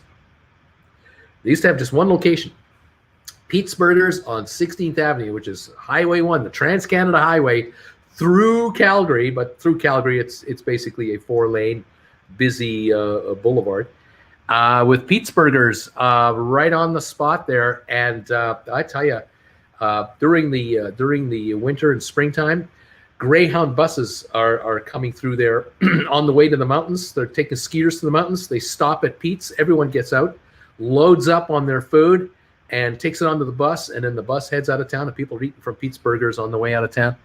Double cheeseburger, no onions for me, thank you. I made a In-N-Out double animal style. I think Five Guys have more favorable fries because of the peanut oil. Sir, this is a Wendy's. Why invest in burgers when you can invest your hard-earned cash? Awesome, laughing out loud, says Wendy. But the Pete's Burgers has been around for decades, and it was just one location. No one could knock them off. They would have a lineup of cars. They didn't have anywhere to sit down. They had a couple picnic tables, outdoor seating only in the summer. It would basically walk up to the window, order, grab your food, and go to your car and leave, or drive through. And they were the first restaurant in Calgary with a double drive through. You drove down the lane, got to the back of the restaurant, and the lane would split, and you could go down this side or down this side of the building and order from the passenger side or the driver's side your food. And the lineup would go out, 20 cars out all the time, and it would always be moving because these guys could crank food. Unbelievable. And it would be a charbroiled burgers. They had the grill, the char grill going. Fantastic. What happens when people start shooting the bond market big? I don't know. I'm buying some Utz now too, former SPAC. What about subs, Bruce? Firehouse is amazing, and so is which submarines. You mean I understand. Utz stock going to be big. Broke Brunker, tartar and quill egg. Now that's a hamburger. Okay. They should stop shorting ASAP until this mess is cleared up. AS is a new member of this channel. Welcome. Welcome, AS, to the channel. Nice to have you coming in here. Another new member today. Fabulous, guys. Joining one after the other today. This is good stuff. 155.26 on GameStop. The market right now, the Dow is down 58 points. It's coming on, the highest point of the day right now. S&P down is up 0.009. S&P has turned positive, actually. NASDAQ up 31. Oil up 18 cents. So the market has definitely picked up. Best burger I had was Local Burger in Lawrence, Kansas. They had every kind of meat and plant-based burgers, all ingredients from less than 50 miles, I guess. And then they closed and launched Hillary's Veggie Burgers nationally. Welcome, AS, to the channel. Abdullah from Dubai. What in the hell is quill egg? I don't know. Abdullah from Dubai, welcome to the channel, buddy. Glad you made it, man. This is great. If big hedge funds short the bond market, rumor is it's going to explode. How probable is that? Rumor is there are big shorts on the bond market. No, and no.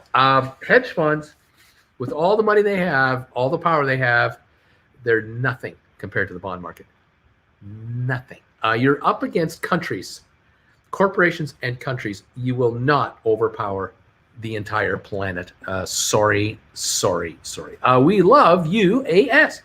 Let's see here. Observe thyself. It's a bird. Are you a Jayhawk? Let's see what else is going on here. Thank you, everybody, for popping around here. Veggie burger, yuck. 155.49 on GameStop, down $3.02. And what can I say? Russia orders troop pullback, still keeps weapons near Ukraine. That's a smart move on Russia's part. Pretty smart move. Back that off. Irish Cowboys laughing out loud. Thanks for answering that. You betcha. Chris. Bruce, the stock markets tend to trade a lot slower in the summertime each year, but isn't it a bit early for that? Well, that happens, but we are also in a different world today than typically, because in years gone by, we were traveling in the summer.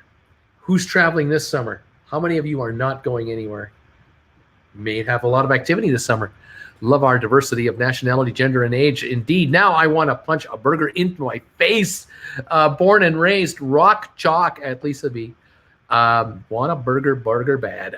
Thank you, everybody, for popping in here. 155.40 on GameStop is where we're at right now. The volume on GameStop here is 1.3 million shares. It is absolutely Deadsville. Zero volume, no news. We're just drifting along here very quietly right now. Down 58 on the Dow. We're at the high of the day, it looks like. The S&P is right around the flat line. NASDAQ is up 25 points. That's what we got right now. And we are just watching and looking. IPOE is up 6%. $16.19 on IPOE, up 98 cents today. Very good. It's going to go higher. Gore's Holdings up 50 cents to $13.23. It's going higher too. AMC up 59 cents to $10.37. Way to go, AMC. That's good to see. 155.55 on GameStop. We've been at this level all day here. Up and down, but just kind of hanging around. That's what's going on. What can I say? It is what it is. Coinbase down 475 to 307. Not much to get excited about. And what can I tell you, kids? We have a market that's kind of a flat market today. It just is. Here we go. Jake, here's something funny. My friend has a green card. Now, here in the Netherlands and in Dutch, burger means citizen. So the green card said he is an American burger. How about that? He's an American burger. Good time to sell your AMC before it goes back to 5, says Erico. We're at 10.36 right now. Fadigan, remember ordering a hamburger on the Champs-Élysées, a plate with a beef patty, a leaf of salad, fries, and ketchup. What? Thanks, guys. That arm was a jerk anyways. Can someone explain the thumbnail? I don't know what to say about that. Splair, at 1666, I'm in green again on the IPOE. Sad that I couldn't buy the dip. Yesterday, only 4 units were needed to recover the membership cost. Right now, we are at 16.15 on IPOE. Is this all this burger talk makes me want to go to McDonald's? Irish Cowboy smiling. NOCV JP Morgan Chase is a new member. Hi, how you doing? NOCV JP Morgan Chase. Welcome to the channel and welcome as a member. Glad to have you here. Love to welcome you and all your friends and anyone else who's becoming a member. Thank you, all of you, for becoming members of this channel. We love it. We're growing. It's fantastic. Fabulous. It's a war of attrition until new weapons are introduced. Come on, Ryan Cohen. You don't want to sell your AMC today. Bruce, would you know why hometown deli Italian specialty is evaluated so high when just single deli shop in New Jersey? I do not know why. Adventures Duncan Bruce, when everyone turns green, will that start the stock to go up on GameStop? You never know. Rabbit. Thank you. Free Thinker, AMC showing bullish reversal patterns right now. GameStop is also showing bullish reversal patterns. Okay, heading to La Paz for a yellow fin. Welcome, long name person. Mick Jones, nice. Welcome all new members. 154.99. Unfortunately, GameStop is not joining the party yet on the green side of things. AMC 1046 up 68 cents. That is near the high of the day here. Did get it to 1065. Volume of 26 million on AMC. Over at IPOE, 1620 is the price of the stock. As high of 1625. 1.3 million traded. Very good day on IPOE. Gore's Holdings 1321 up 48 cents. Fabulous. Vanek Vector's down 259. The Home Depot down $1. International Business Machine down about $1. The Dow down 54. Microsoft up 20 cents. Apple up 30 cents. Tesla up 480. Bed Bath & Beyond up 22 cents. BlackBerry up 28. Royal Caribbean up $1.28. Norwegian up 50 cents. Carnival up 33. So, we have green. We have a little red, but some green, but not a huge, crazy day. With the Dow down 57 points, and that is its high of the day. Ever watch Sopranos? I never bothered watching. It'll hit for sure again 1750 like the days before, I guess. IPOE could very well go past 1750. It's looking very good right now. Very good. Let's see. Arico, the AMC balance sheet doesn't look bullish to me, but I'm a glass half empty kind of guy. Long name person laughing out loud. Christina, okay, I've read part of the House of Cards. That was a lot to take in. And Christina, interesting read right. Interesting read is right. Okay, fantastic. Very good. 154.98 on GameStop. That's where we're at, kids. That's the deal. That's the dealio. We're plugging along here so far this morning with not a lot to get excited about. Sorry to say. If you know the new 007 rule, July 9th could be an important date to change borrowing and shorting shares of stock. That sounds interesting, Bama Babe. I hope that's as positive as you think it is. Vibes, and some may say it's the best. We have 3 times. Bruce, you got to watch Sopranos. Read part 2. I have read House of Cards, says Bama Babe. Yeah, a lot of rulings coming up. Hopefully these new rulings from the SEC will be a very positive thing for shares that are heavily shorted or are heavily artificially shorted and synthetically shorted, and whatever other terminology you want to use. We would like to have certain stocks, certain company shares be delivered. That could be good for certain company stocks like GameStop. Yeah, that's one of them that I think would do very well. Mr. Seneca, I'm traveling this summer. There you go. Beautiful. Oh, I hope it works out. We can't travel here. We're not supposed to travel in British Columbia. They have canceled all campground reservations that the province has made in the last several months for the rest of, until like July or August, maybe to August. All campgrounds closed, reservations canceled. Don't bring your RV to British Columbia. Nowhere to camp. Very interesting.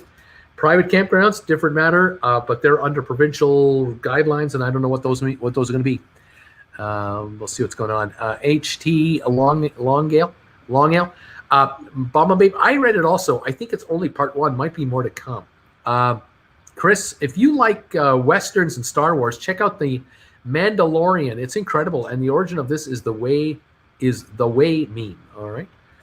Jonathan and Stephanie, thumbs ups here. Observe thyself. I hope Gary Gensler will be good for the SEC. We need the SEC to actually do their job. Right on. Thyself, will you ever watch Entourage? I like that Uncle Bruce doesn't publish dates of the Catalyst. Okay. Ashley, my 76 VW camper, ready for some happy journeys. Glenn, I recommend Dairy Girls on Netflix. Great, hilarious short series. You might need captions on though. I'm just I'm just here for the food. Says 6 months from now, we're still here having these same conversations. Free thinker, McJones. DD, a due diligence game, is a competition to construct the most convincing and the longest possible way to say buy and hold. I hope not, but my aunt lives in Nelson, wants us all to move there. Can't wait to travel again. Wizard Owl, I watched it when it was on, fun show. Coming to BC and then to Gabriola Island as soon as I can. Dairy Girls is a documentary. I'm watching The Americans. That show is good and would probably give some of your 80s nostalgia. Wizard Owl says, yep. Scott, as you know, I'm already on the road. We're starting the heat wave in Scotland right now, or as it's known locally, summer. Oh, beautiful, Scott. Way to go, and thank you for popping in to saying hi to us today. It's good to see you. Hope you're doing well. We've got Chris Slavin.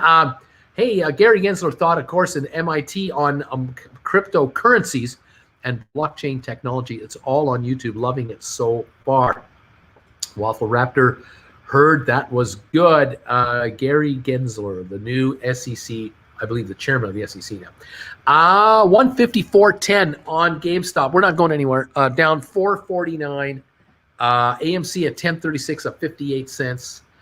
That's what's happening there. We're not getting much going on here. IPOE up 85 cents and Gore's Holdings up 57 cents. The Waffle Raptor, yeah, The Americans, great show. Intense spy thriller. Wizard Owl, super good so far. Okay. Rock and roll. The S&P is up. NASDAQ is up. Oil is up. Dow down 51. Very quiet, though. Very quiet day. That's where we're at, guys. I haven't got much to tell you. I just don't have much to have to tell you today. We covered some things this morning, and we're kind of done here. People not comfortable stomaching financial risks are more likely to hold off on getting COVID vaccines, says an article. Let's see, what else is going on here? European Central Bank leaves rates and bond buying program unchanged. That means low rates for a much longer time. Higher markets are possible. Very good, very good. Okay. What can I say, guys? We're waiting Tesla's reports for its financials. That's imminent. I'm not sure if it's today, but I think it's imminent. I'll second the call that The Americans is an excellent show. Ashley, my best trip last year was to the White Mountains and climbed Mount Lafayette Epic Summit. Sal, I'm off to walk the doggo. See you this afternoon. We're gonna day drink power hour one of these days, or what? Are we gonna day drink? Oh man. Colin, I had to leave for a bit. Did Jen pierce her hand using a drinking straw with wind chimes hanging from it yet? Not yet. Moderna gang, rise up. What do you consider good candidates for defensive stocks or defensive categories? Healthcare, industrials, others. Healthcare, definitely. Yeah, healthcare. Utilities are usually a good way to go because usually utilities are always required. Utilities are utilities. Let's see. Curious, what are your feelings about what percentage of funds and stocks after reading House of Cards? No thoughts. I can't wait for Bruce's cruise when we find out if you're bald like your old avatar or have an afro like a new one. You're not talking about me, obviously. You're talking about someone else. But yes, I'm looking forward to the day I can call a group cruise for you guys. That I can't wait for. That will be one heck of a time, and something tells me those cabins will sell out quickly. Joseph, thank you for the super sticker. Thank you. Why bother with streaming shows when you can watch baseball and hockey? Observe thyself, smiling. Yeah, I'm looking forward to a group cruise. Boy, that would be a lot of fun. Where we combine both of my channel's viewers into one group. Mayhem on the high seas. I'll tell you right now, going to be something else. Tons of fun. Now, no yawning. Now we're all yawning. I'm in my area. In my area, a woman is paralyzed from the first doses of Pfizer. They're looking into it. Why bother with streaming shows when you can watch hockey? Observe thyself. Yikes, says Ashley. We'll see if that's real or Memorex, if that's not real. 154.42 on GameStop. We're up 62 cents on AMC now to 1040. Way to go, AMC. Let's see. Right. Hoping it was one patient circumstances. Mayhem on the high seats got the name. I'm in for a cruise. Can bring my VW or the combo Friar Tuck Afro. Once we have yachts, we won't need to pay for a cruise. We'll just pay for our boats. we'll just have parties on each boat. One party one night, one party on another ship the other.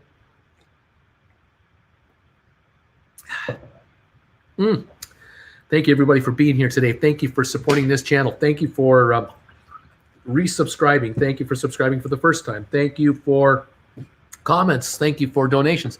Thank you, everybody. We have right now 1,500 thumbs ups going on this show. I appreciate that very much. Only 58 on the downside. Thank you, everybody. Keep those thumbs ups coming in if you can, folks. That is absolutely beautiful. We appreciate it. And we've got a bunch of folks making great comments today. Thank you, everybody. And where was I here? There we are. There we go. Okay. What's going on here? Socrates says something's going on with the membership. I didn't get the moldy bagel, and then I couldn't comment for the first 5 days or so. Shakes fist. We've had issues with commentary, but apparently they do resolve themselves. But there have been issues, I'm told. Jazzle's best. Curling match on the cruise. Stock markets with Bruce members versus traveling with Bruce members. All kinds of fun. Tesla cross-country road trip. JJ Gunn. Pfizer. Mom and dad, both shots. No reaction except sore arm and at the ejection point. Same for me. Wife and a friend. Haven't heard any reaction from Pfizer. Only Moderna and, of course, J&J. You're speaking my language. Waffle Raptor says, observe. Fergan, only reason why I'd ever go on a cruise is why all you fools need a Mayhem on the High Seas t-shirt. That's what I need. Gotta get a Mayhem on the High Seas t-shirt from the group cruise. Later, Bagel Gang got a roll. Fergan with, that's right, report by Oxygen came out today stating their vaccine in India was 100% effective. Ashley, Owl, I'm creepy. Observe thyself. You guys speak yacht. Uncle Bruce, all members cruise, can they handle all 1,600 plus troublemakers, plus wives, spouses, and friends? That'd be 3,200. We'd take over an entire ship with that. That would be wild. AS, 9.8 million population in the United Arab Emirates, Dubai for smooth brains, and 9.9 million doses of vaccine administered. Fantastic over there. I did read about this, I think yesterday. Fabulous stuff. That was easy. That was easy. Beautiful job. Lansing, Later's Rabbit. We are living normally, going to movie theaters, restaurants, with social distancing and masks. The rest of the world is on track. So I bought AMC and, of course, GameStop. Believe in Ryan Cohen and the man. We'll see what happens here. 154.26 down 425 on GameStop. We are coming to the end of our first 3 hours, everybody. Thank you for being here today. Appreciate you all being here. My yacht will be a pirate ship. I have social anxiety, so cruises scare me. Bruce entertains us even if the markets don't. Archegos apparently had their FUBU positions liquidated. Waffle Raptor laughing out loud. Waffle Raptor, I celebrate Pirates Day every year. Thank you for being here with me this morning for the first 3 hours of this YouTuber's Day. I'll be back at 3 o'clock this afternoon. We will do our last 2 hours today, the last hour of the opening, the last hour of the market, and the first hour of the aftermarket. In the meantime, we'll keep an eye on these markets and see how they want to perform for us. Hopefully, they'll do better than they've been doing so far. It is just what it is doing. We got a mixed bag going here with AMC up 64 cents, which is great. We've got IPOE up 89 cents to 16.10 a share. Gore's Holdings up 64 to 13.37. So we're really happy about that. Let's see. Can I send you an email about large short interest in Atomera with only 20 million available? If you'd like, but I now know the story. Fargan, me too, but saying I'll retire to my cabin sounds so sophisticated. Thanks, Uncle Bruce. You're the best. See you guys later. Have a good night and good afternoon, everybody. Everyone having a good time. Thanks, everybody. Love you, Bruce. See you at around 2:45-ish. See, I got some nice rest. Thanks, Bruce. Everyone getting ready to join me again at 3 o'clock this afternoon as we finish off the afternoon today. Laugh out loud, damn right away. Why is the rum gone? Looks like sideways trading for now. Stock was down, but chat was up. Laughing out loud. Thank you, everybody. We're 154.10 on GameStop. Very quiet volume. The volume on GameStop now, 1.48 million. It is dead quiet today, and that's why things are just so soft right now. Thanks, guys. Thumbs ups. Bye, everybody. If Alpha and SNL don't do something soon, they'll be gone. That's great. Later today. Thanks, Bruce. Thanks again. Bye, Uncle Bruce. Have a nice nappy. Everyone, enjoy. Catch up with me at 3 o'clock this afternoon. We'll see how we do this afternoon. Hopefully, we can make some more money. Bye, all. From Nancy. Thank you, Ashley. Thumbs up for Bruce. Thank you for the thumbs ups as you say goodbyes. We're now sitting on 1,500 thumbs ups, heading for 1,600, I hope, real soon. Thank you, everybody, for throwing those thumbs ups our direction. We do appreciate it. It all helps a lot. Dober Mamba, Professor Gary Gensler, MIT, free course on YouTube. Amazing. Get to know the man.